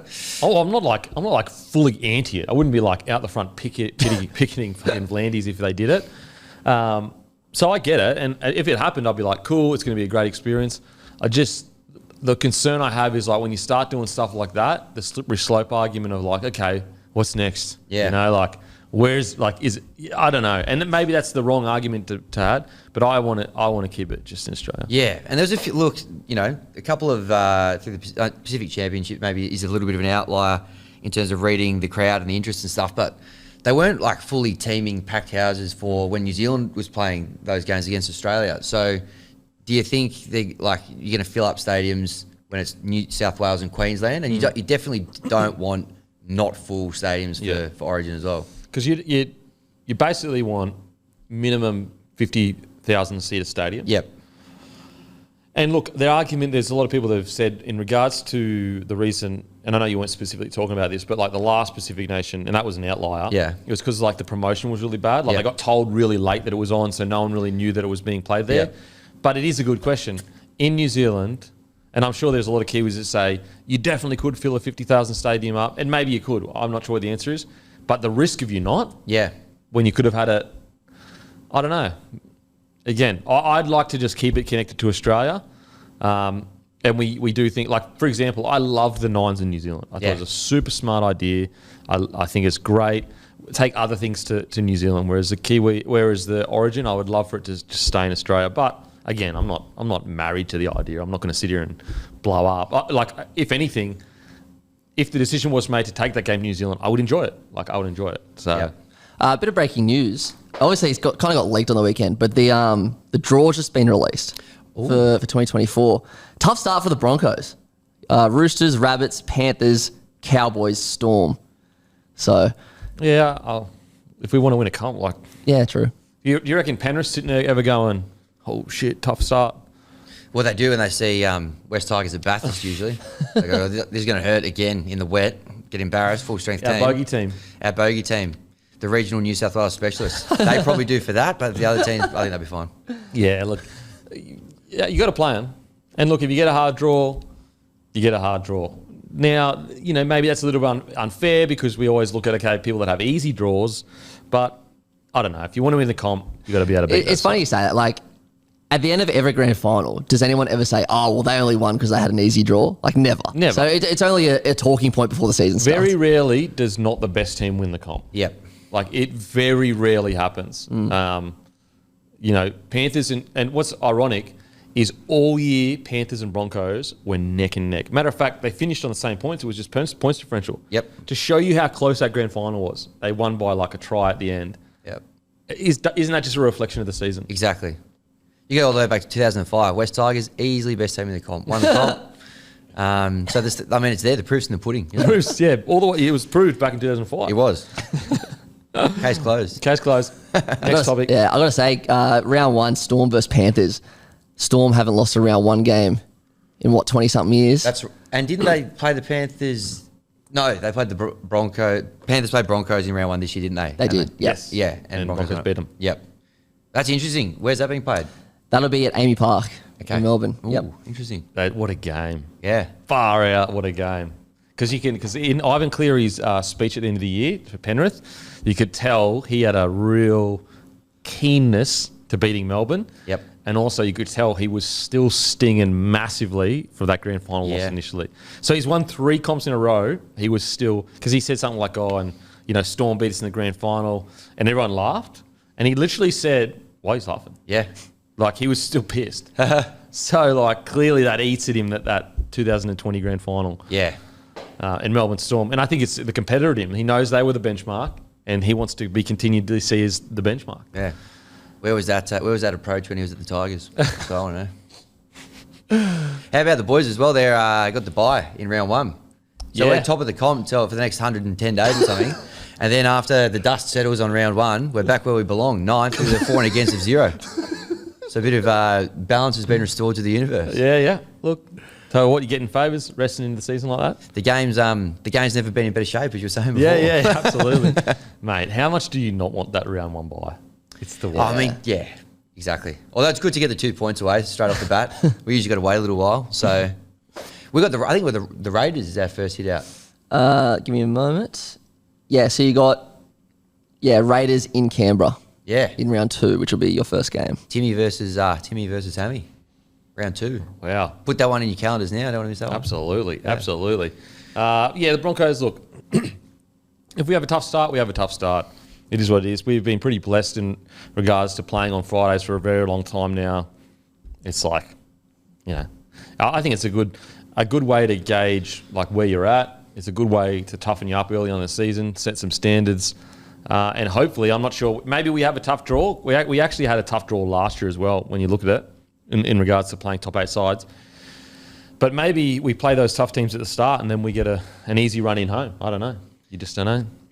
How do they kind of work that out? Who plays each other twice? Is there a method to it, or is it reasonably random? I think they have a computer that spits it out or something like that. Yeah, and I think they have certain filters. For example, South and Roosters will always play twice. Yeah, nice, it's just it's kind of stuff like that. Yeah. Broncos, Dolphins, they'd play twice. Yeah.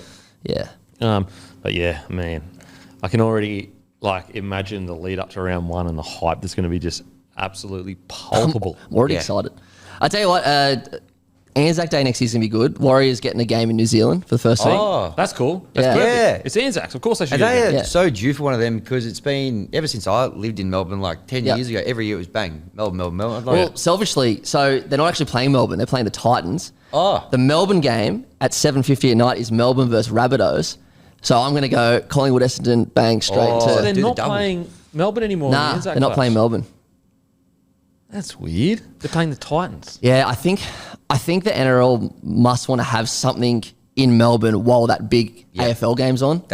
I think that's the reason. Yeah, that makes sense to me. So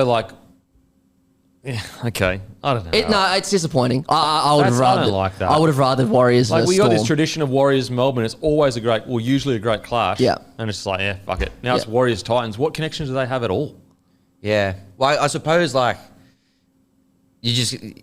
for the reason Matty said they want to have a game in Melbourne on Anzac Day regardless. And if you want to give New Zealand a game in New Zealand on Anzac Day, which I think is a good thing as well, someone's got to give there. They probably can't play each other. I just don't know whether the benefit outweighs the history of that game, Melbourne versus Warriors. Yeah.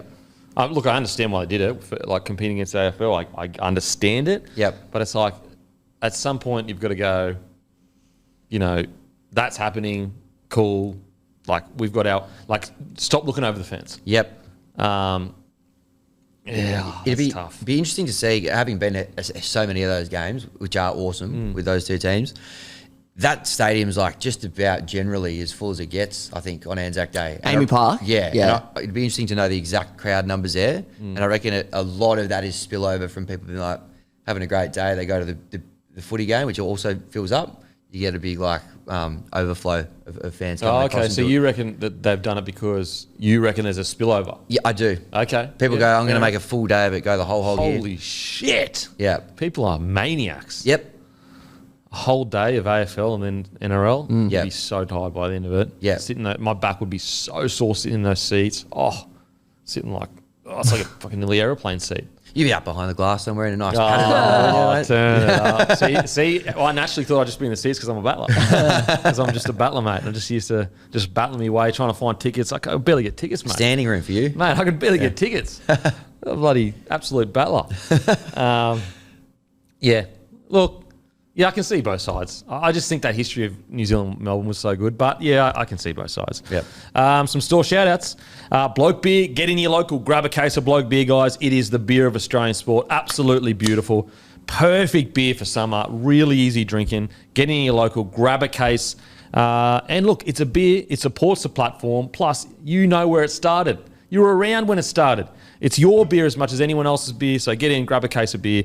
Now, the stores, St Kilda Hotel Armidale. Gary has stocked up on Bloke Lager, so get there and grab yourself a Bloke. The Terrigal Hotel, Brett has loaded up on Midi and Lager. Nova Discount Store, Kotara. Good to see you all last Friday for our in-store tasting session. Grab a case of Midi for $52. It's a beautiful Midi for 52. Queensland, Paddington Maguire, underneath the paddo. Common Ground Cellars, bottle shop close to the University of Queensland. Every Black Sheep bottle shop, Newmarket, The Gap, Hendra. Stafford Tavern, in the Sports Bar. Go see Scotty.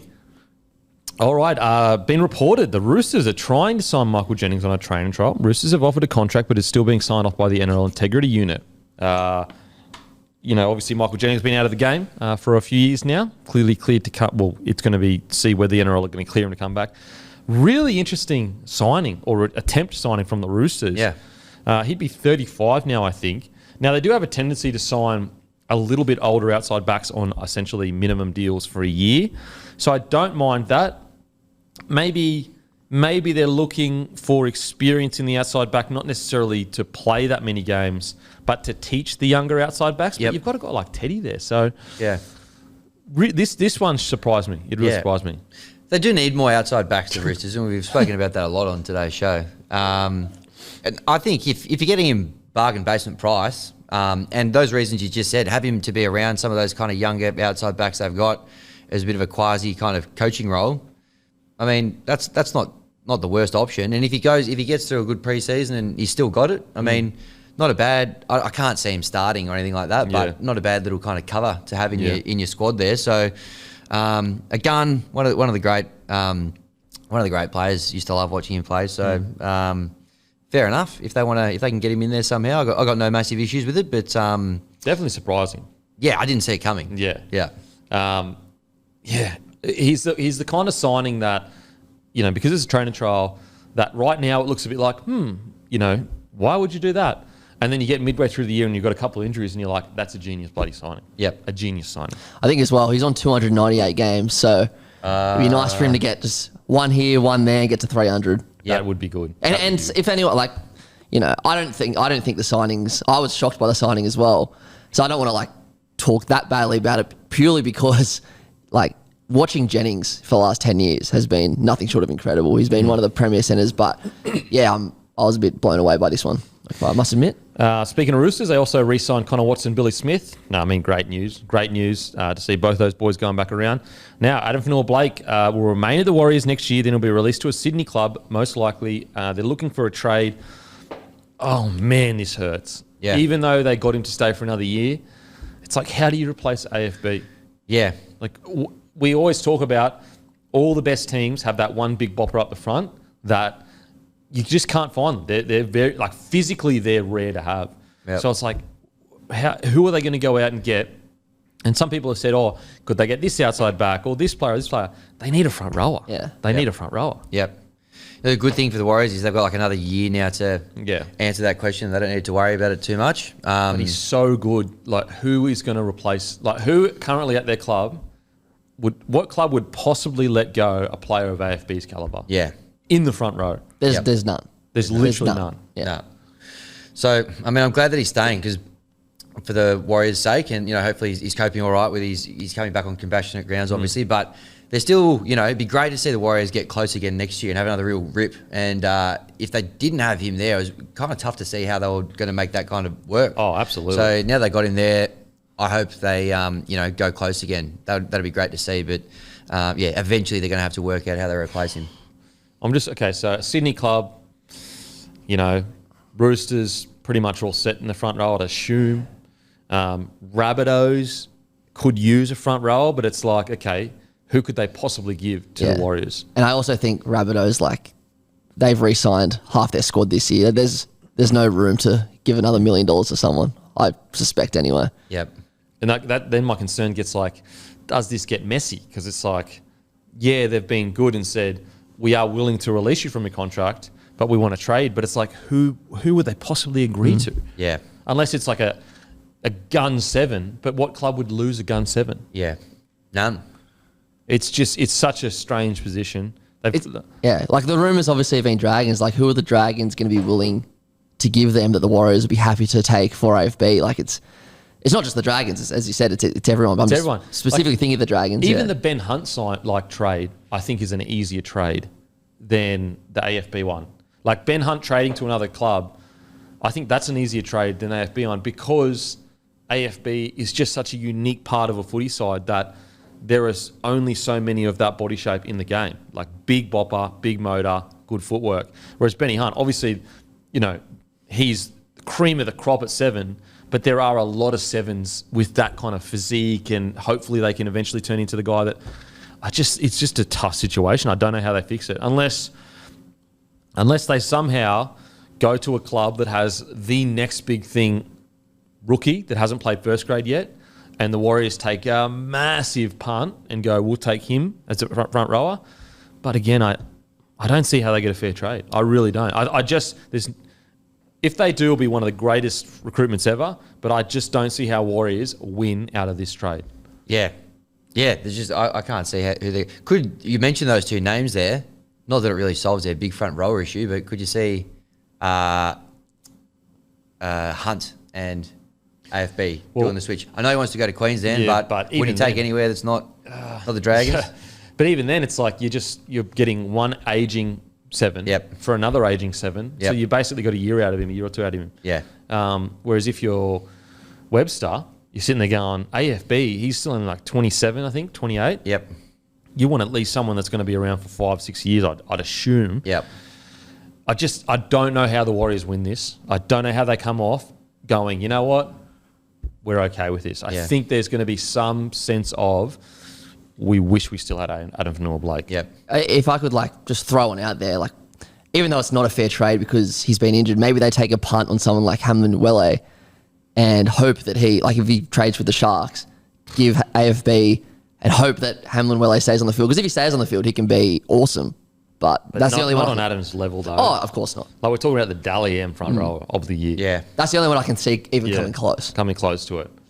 It's just, I just do not know if they, for example, if you're the Roosters and Hargraves was going to move on, or even Lindsay Collins, you could look at that squad and go, you know what, there's other front rowers that could really step into it to a degree. Whereas at the moment they've got Barnett, who is really good, but he's not Addin Fonua-Blake.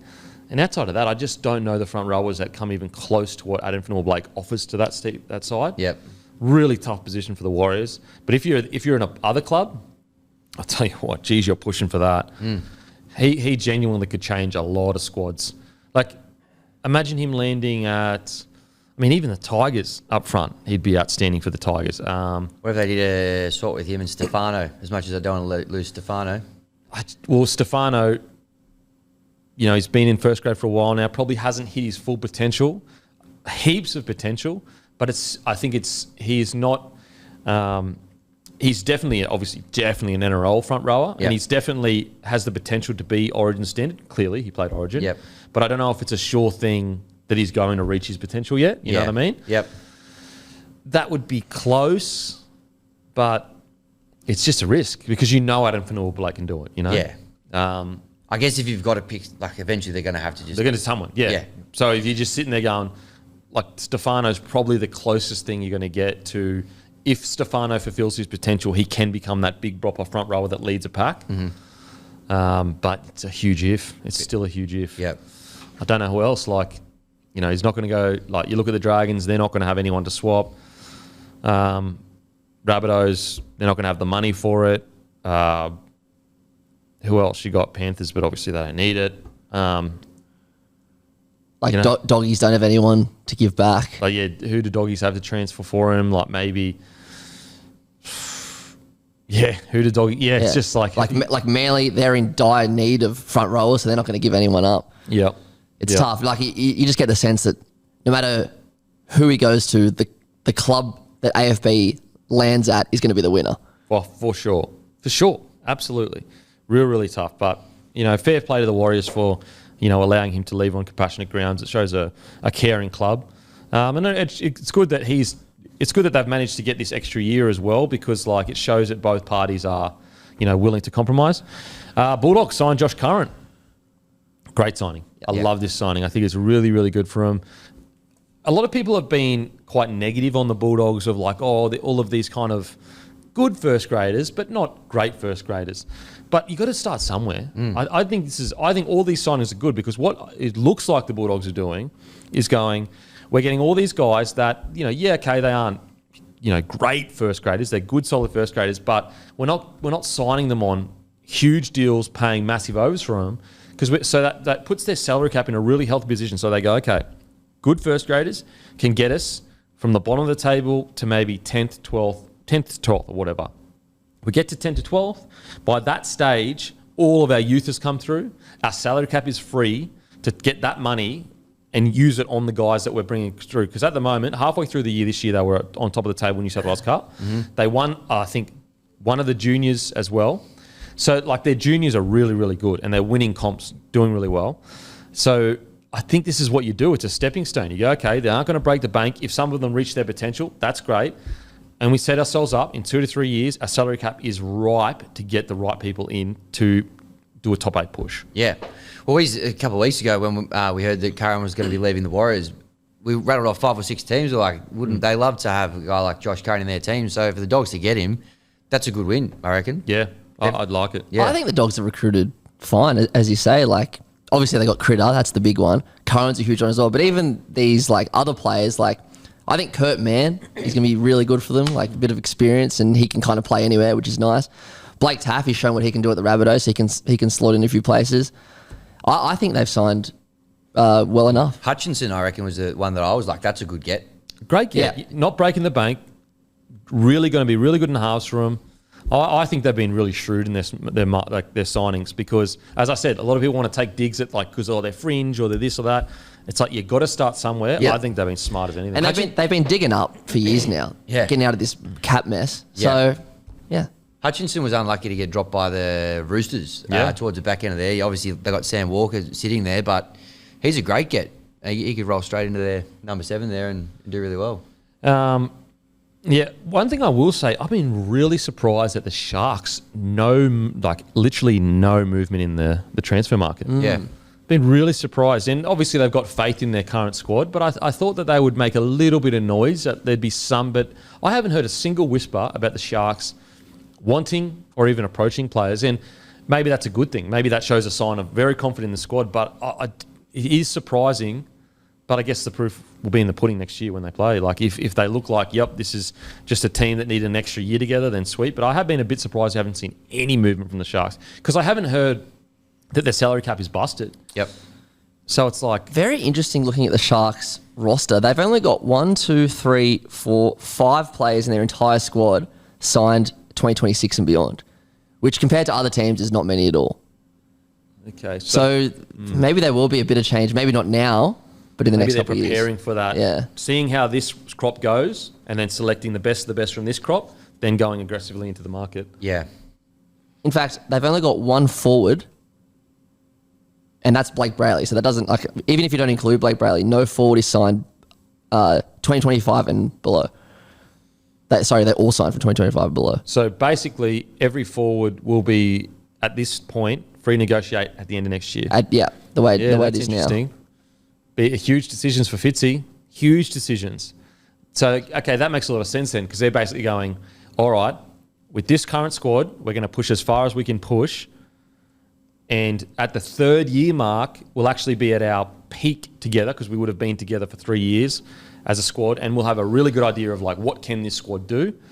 Yeah, actually, I think it's quite smart then. When you look at all that and you weigh it all up, because when that 2025 season hits, their salary cap is going to be heaven to you. They'll be able to go out to whoever. Plus, they got Nico Hines there, which is very attractive for people to play with. Absolutely. Yep. Okay, I like that. We'll go through in more in depth some of the bigger signings, but Manly have re-signed Lachlan Croker. Love this re-signing. Yep. One of the good stories of a guy that 5'8", kinda works his way into the 9 role. He's so good for them. He wouldn't break the bank, gets the job done each week. He's tough as nails. Love it. Yeah, agree. And a good little kind of stopgap. Obviously, they've got a gun hooker coming through as well, but good to have an experienced head around there, and they'll probably do a bit of a 1-2 punch there with their hookers. But yeah, I think he's a great get. Experienced hand. Their spine, obviously, a lot depends on Turbo as usual, but I like the look of it with the 2 hookers there, and then Brooksy and DCE, potentially Turbo at the back. I think they're going to be good team if they can keep everyone fit. Croker, DCE, Brooks, and Tommy Trbojevic. That's a good spot. Yeah. If they can keep it on the field. But as I said, we'll get deeper into the signings in another episode. Let's get into some bit of cricket, eh? Australia plays South Africa in the World Cup semi this Thursday.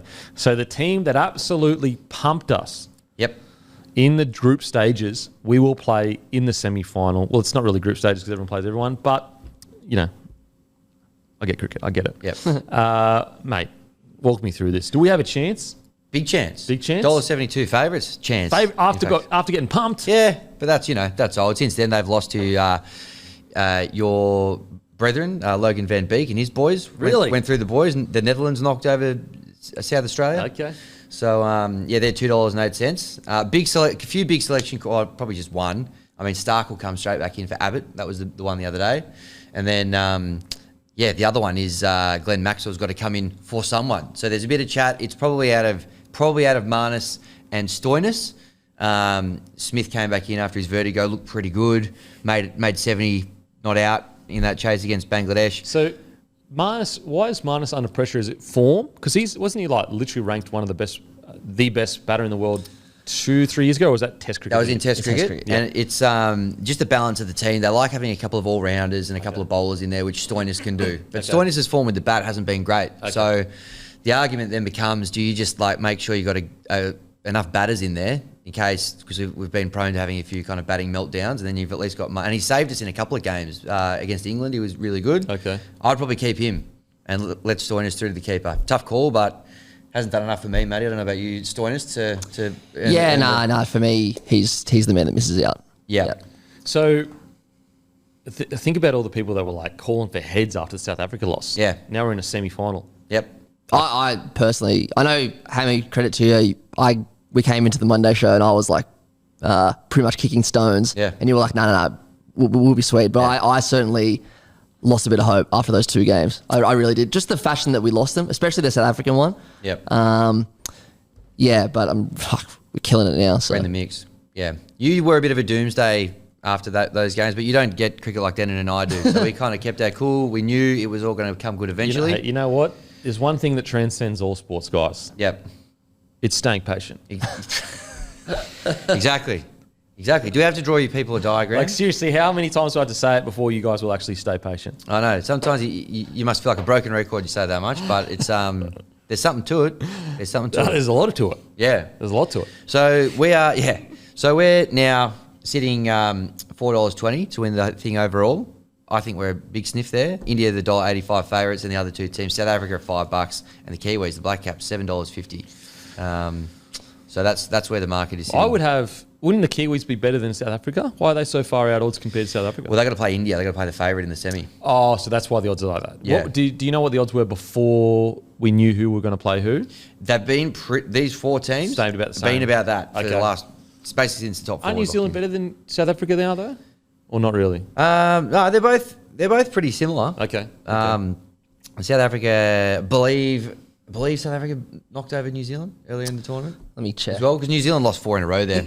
Okay. Yeah, the New Zealand campaign's been very strange. Well, It they started really strong, really well. Yeah, But here's the thing: they pushed India, so that's why I said earlier. It's got a funny India. I thought the same thing. We did well. I mean, have a look at the tips from Face to Music. We thought exactly the same thing. It goes to show. So, look, that's where it's at. I'm feeling pretty confident. So the boys play on Thursday. Yep. Very exciting. And then the final, should we get that far, will be on Sunday. So we come straight in here. Yep. Straight after that, early record, 4 a.m. I'll tell you what. Roll straight in. Yeah, I tell you what. If Australia win, you might not see me. You'll be here. I'll be celebrating. Yeah. No, you're professional. You'll be here. But I got a good feeling about it. Good feeling? Yeah, so South Africa pumped New Zealand. Yeah. Okay. Yeah. There you go. They're a dangerous team, South Africa, but got to be box office stuff. I'm very excited for the cricket. Bit of a fun fact. So I was thinking about how India haven't lost a game. So I did some Googling. Yep. Longest streaks, like win streaks in World Cups. Australia went on a 34-game unbeaten streak across 4 World Cups. Wow. We Get used to around be it. so good. So what? We won 4 World Cups in a row. So 99, So 99, 03, 07, and then the first few games of 11. Okay. Yeah. So 3 World Cups in a row. Yeah. And then we lost 2011 in India. And then we came to Australia, won that. Robbed in 2019 against England, and back Now we're in here. it now. Yeah. World Cups are our thing. They really are. World Cups are our thing. Yeah. Okay. Yeah. Okay. Get around us. So that's where the World Cup sits at the moment. But that really is only the tip of the iceberg for cricket this week, because there was I don't know if you saw this, but there was a big meltdown in local cricket. I was watching this the other day, actually. Mudgery Bar, Nerang and District CC. Mandrabar. Yeah. That's where I'm from, baby. That's why I knew you would have known about it. Against Surfers Paradise CC. So there's yet another chapter has been written for the Mudgery Bar, Nerang districts and Surfers Paradise CC book of feuds after this one, because they essentially had 5 runs to get, and ended up collapsing. See if we get a photo of the scorecard here. So who was the Surfers Paradise third grade were chasing 178 and were 4 for 174. So they needed 5 runs with 6 wickets in hand with 1 over to go. And they lost 6 wickets in 6 balls to lose the game. Mandrabar. That's Mandrabar ticker. Yeah, it is. That's what it is. Never say die. Never tie-dye attitude, staying in the big moments, getting the job done. And I know it's Nerang as well, but let's just Mandrabar. That's where I'm from, baby. Yeah. Another dirty merger, which is good to see. and districts. So there's three that have merged there. So a little write-up of it here. Gareth Morgan, captain of the Mudgery Nerang and District CC third grade team, pulled off a cricketing miracle on the Gold Coast, taking 6 wickets in the final over of Saturday's dramatic 4-run win over Surfers Paradise CC.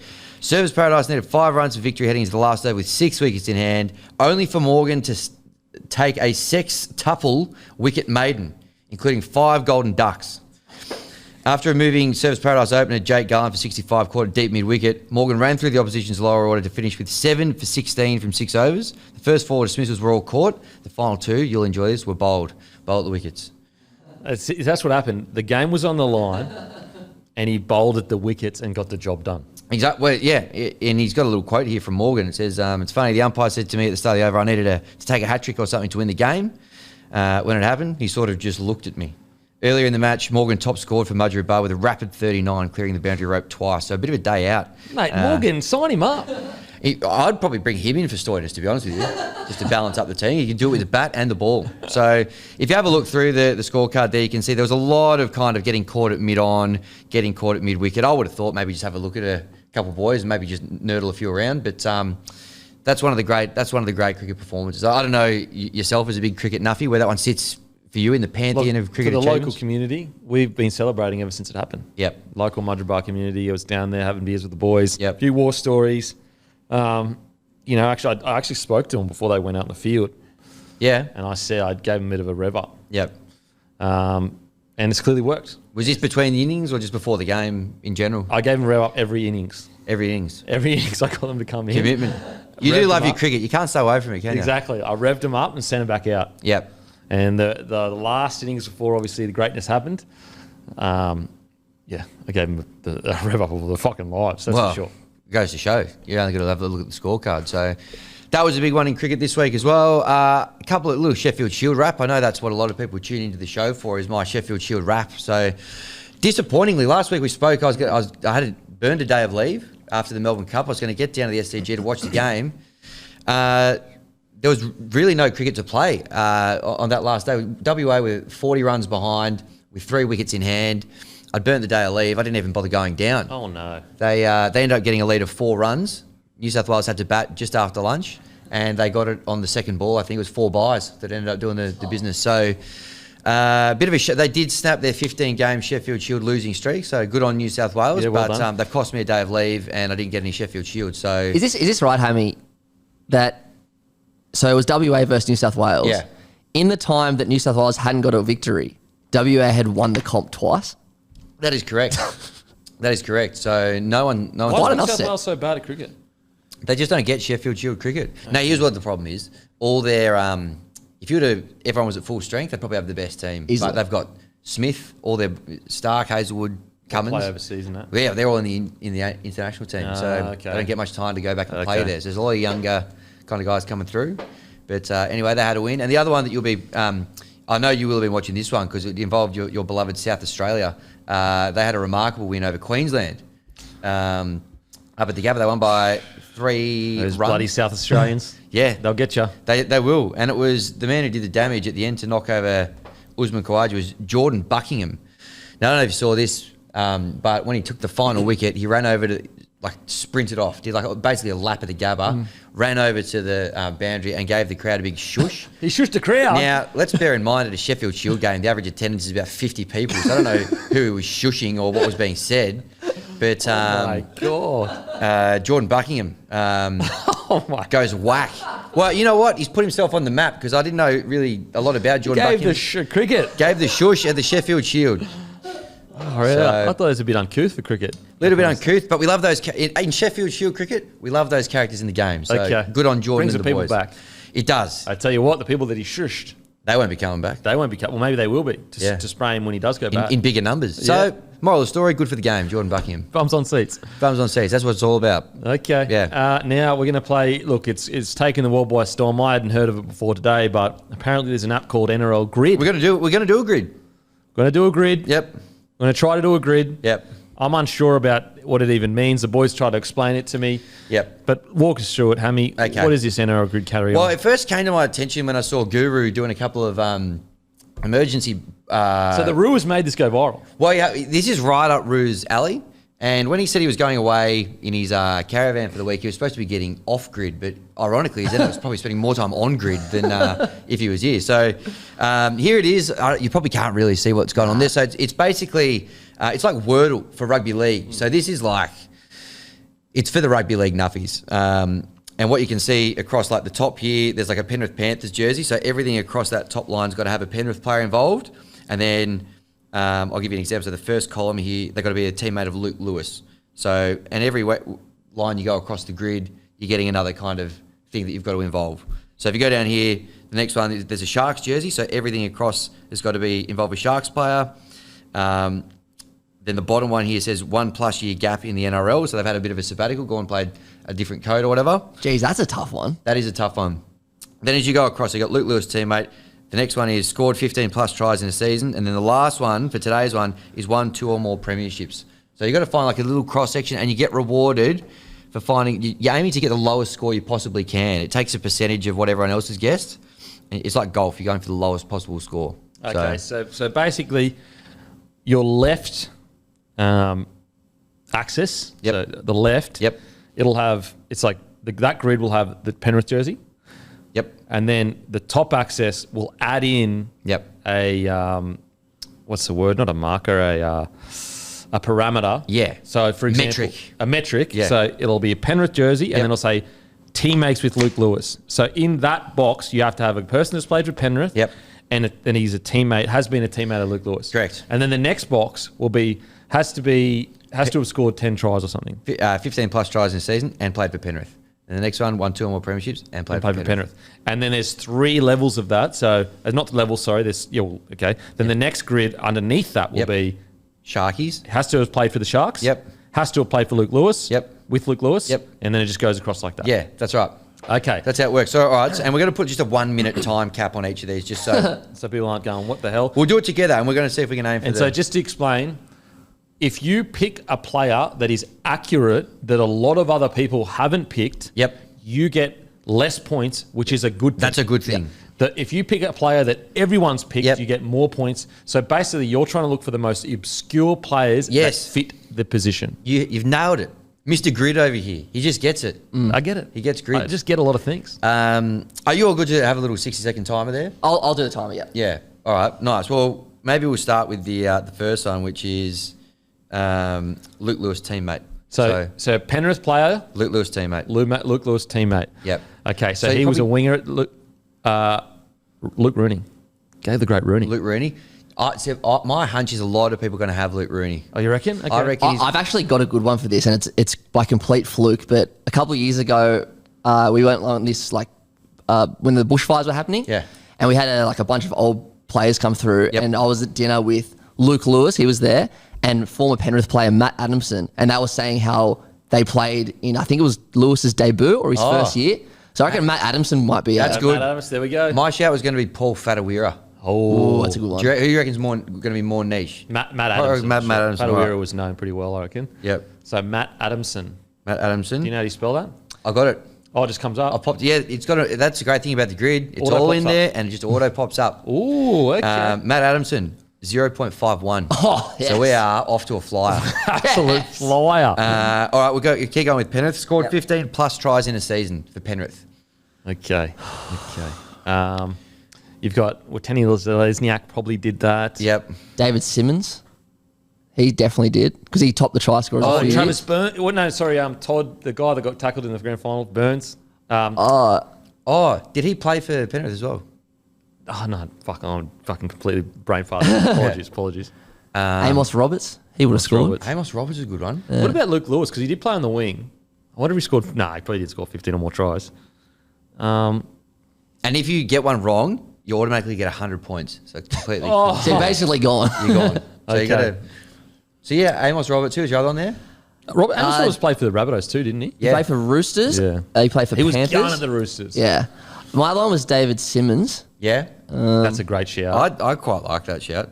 There's a lot of people going to be thinking, yeah, should we get him in? Just wait, let me have a think here. 15 tries. Who were their fullbacks? So obviously Dylan Edwards.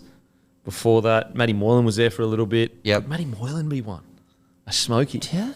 Because he played fullback for a bit and he I was like 6. I like the thing. The only thing is I'm not confident in a full 15 tries, and then we've got 100 standing at 100 points. Yeah, true. So you can't risk it too much. Yeah. We've gone over a minute, but Okay, I'd probably go Simmons. Simmons. Go with Simmons. Yes, bang. 4.45. Ooh. Yeah, not. Yeah. I've seen worse. That's all right. That's all right. 1, 2 or more premierships. Now, here's what I'm thinking for this. So, For Penrith? Yeah, Fuck, for Penrith. it's all of them. Now, there's a lot of, current team, they all would have. I'm probably, in fact, you know wanna what? go back? You know what I'm thinking? Does it have to be with Penrith? No, they just got 1, 2 or more premierships and played at Penrith at some stage. Oh, okay. That's where I reckon Paul Fatawira could be a sniff. Oh, Right at the I Tigers. love that. I love that. Yeah, That's yeah, a great yeah. one. Are we happy with That's that? a great Yeah. shout. The great Paul a great Fatawira. 2.25. That's a great And one. that's the lowest score you could have got, I think. Because it's got a little wizard emoji next to it. So. All right, next one. Get Next around. one. All right, next one. So we've got Sharkies, and it had to be a teammate of Luke Lewis. Obviously, he played there. So a Sharkies teammate of Luke Lewis. Okay. Sam Tungatisi. That's a pretty good. Yeah, I was thinking Isaac De Gois, kind of similar vibe. Yeah. Because Tungatisi obviously Storm comes to the Sharkies. Sharkies. Yep. Yep. I'll go take it easy. I like it. The only other way that you can think about it is who would have played at the Sharks and then came to the Panthers in like 03 that time. So they played at the Sharks, but they got him early. Oh, That might get it a bit more, granular. it would. I'm happy with take it easy. Tungatisi, I reckon. Will Yeah. Damn, take it easy. 1.55. Oh, that's good. That's Nailed good. it, That's nailed good it. here. All right, scored 15 tries in a season and played for the Sharkies. The Nathan Gardner. Surely he scored. 15 He would have tries. scored 15. Yeah. I reckon 2000 and I'm going to say 11. He scored Yeah. more than 15. Or Pomeroy. Ben Pomeroy. Or Great Cavell. Pomeroy. Luke Cavell. Clavel. Nathan Gardner, surely he scored 15 tries. He would have. Bo Ryan. Ooh. It's not a bad He shit. may not have got a. That's the thing. It's like right on the. I reckon Nathan Gardner's a shout. Yep. Yep. I'm happy with Surely that. he scored. Nathan 15. Gardner. I'm putting it in. Wrong. Oh, no. You have blood on your hands, sir. Oh, no. No. Nah. Did not get 15 in Did the you season. check how much tries Yeah. Nathan Gardner Yeah. scored? Because Yeah. he had that great year. It does say here, I'm pretty sure, correct me if I'm wrong, you'll figure this out, Matty, tries 17. So I feel that might be career Wow. tries, might be 17. Yeah, He yeah, had he scored 17 tries in his career. 43 goals. But he didn't play that long. That's what I was thinking in that one year. He would have had that good year where he scored fucking fair bit of tries. Yeah. I'm shocked at that. I thought he would have got over 15. All right. So that That's one, all right. So we're done. that's basically cooked us. Do you want to do the rest of it? We'll do one more. Okay. Oh, actually, we're getting to the fun one, though, next. Okay, One all right, okay. year Well, gap yeah. in the NRL. All right. 1, 2 or more premierships and they played for the Sharkies. Didn't have to win them at the Sharkies. Just remember that as well. Oh, 2 or more comps. Trying to think. So didn't have to win them at the Sharkies. I'm trying to think. Trying to think of the big signings that they've had. Mick Ennis, did he win one anywhere else apart from Nah, the Sharkies? nah, he just grand won. finals. He just played in them. This is a tough one. This is a tough one. Yeah, I mean, I've got an answer, but everyone's going to say Maloney. I've got a similar one too. Yeah. Who have you got? Oh, Maloney, but that's so obvious. So obvious, but he might be like I'm trying to think like who. Luke Lewis was my one. Oh, yeah. Luke Lewis would be a better one, but I'm trying to think who else is. So did Tungatisi win one at Melbourne? Oh, he didn't win one. And was he a part of the bench? I think he was the 18th man in 16. I think. I'll have to check that. I won't now, but I'll check after. Huge risk, but it'd be a huge play. But we're already fucking cooked anyway. So You want some Tungatisi? Is that what I'm hearing? Did he win at Melbourne? I mean, they fucking. I don't really remember him at Melbourne that Nah. much, but obviously he was actually. there. I'll just go. Luke Lewis? Well, I'm just trying to think. Like, did they fucking sign that many big? Like, they very rarely signed premiership winners. I'm thinking of it. Yeah. Finucane? What about like Matt Rogers or something? Yeah? He didn't win any Did comps, he win a though. comp? Do you want Nah. the Bronx? No, I I don't don't know. know. He was only at the. Is it no, Sharks he and didn't win a Titans? comp. Did he win a comp? He played at the Titans and the What Sharkies. about ET? Did he win? Nah. Comps? No, he just played for Sharks. All right. I guess Finucane. This is Sharks, though, isn't it? But they just had to play for the Sharks. Didn't have to win a comp Yeah. at the Sharks. Well, Finucane would have won 2. Finucane's won, yeah, at least 2. Oh, don't mind that. Finucane? Yeah? Finucane. 13.66. Yeah, it's not good. This is the fun one, though. So this is Luke Lewis' teammate and had a 1+ year gap in the NRL. They've gone and played either in the Super League or they've gone to Union or done something else, had a sabbatical. Jonathan Wright. Jonathan Wright. Jonathan Wright. Where did he go? Remember he left Cronulla and then he came back randomly for Manly like a couple of years later, I'm pretty sure. Okay. I think. I think it was the same time. Leon Bott? Didn't he play for the Sharkies and he went to Union for a bit, or he might have gone to Union after the Sharkies? I don't think he was a teammate of Luke Lewis, though. Oh, yeah, true. Um, But if he played for the Sharkies, he would have been. Because was he he there? would have Luke Lewis there. Anyway, Yeah. probably wrong. Luke Rooney, I know, took a year off, but did he ever come back? Just went and played French rugby. I don't think he come back. Man, this is a tough one. He's a tough one. Who'd Well, you say? do the right one then. I reckon Jono Wright. All right. Jonathan Wright. Jonathan Wright. 2.04, Matty. Well played. I'll take that. Played for 1, 2, 3, 4, 5 clubs. Parramatta, the Dogs, the Sharkies, the Warriors and Manly. Yeah, I remember him as a Bulldog, Jono Wright. Yeah. All right. Scored 15 plus tries in a season and took a sabbatical. So there's some obvious ones. You got Wendell Saylor, Lottie Takiri, probably Matty Hopoate. Rogers as well, potentially. Yeah. Hopoate. Pretty obvious though. Yeah. Yep. Gaznia. Gaznia. It nearly could have been me. If I had sabbatical as in didn't play NRL for a year. Just says 1+ year gap in NRL. Could have been me if I'd have ended up playing back for the Broncos.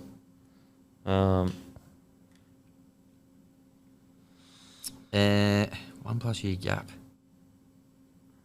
Sonny Bill ever get 15 tries under his belt in a year? I wouldn't bet on it. I mean, I don't know. Which one do you reckon out of those? Who will less people go to? Though I think you get a lot of Takiris and Sailors. Matty Rogers probably. Gaznia? I reckon Rogers. I reckon not many people would. Because, just because he's just a little bit older. I'll put him in. 1.58. Beautiful. Great shout. So this is our last one on the grid. 1, 2 or more premierships and had a 1+ year gap in the NRL. That's pretty tough. Ooh, Sonny Bill. Sonny Bill. Yep. So apparently there's 21 players who have done this. Jeez, that's not many. Sonny Bill. Did Matty Johns come back after going to the Super League? I don't think he won 2 premierships. Wait. Yeah, that's true. Yeah. 2. Okay. I can't think of anyone. I'll just go Sonny Bill. Sonny Bill. Just say, yeah. Everyone will say Sonny Bill. Sonny Bill. People are probably listening. 4.02. People are probably listening, just like screaming the answers. Yeah, like screaming the answer, going, what the hell? Sorry for letting everyone down. So we're 218th today out of 517 competitors. We had 130.1 points. So niche, 500 competitors. So they assign you a little username, and mine is Early Tackle Eagle. So you can go find our score there. Early Tackle Eagle. Get on there, NRL Grid. Get on there. You're in the depths of the off season, guys. The depths of the off season. We're playing NRL Grid on the podcast. Tell me you're in the off season without telling me you're in the off season. Alrighty, we are done and dusted, guys. Don't forget, 50% off sale this Thursday, 6 p.m. Be there. As usual, we'll go and fuck ourselves. Thank you. Imagine what you could be buying instead. For free and confidential support, call the number on the screen or visit the website.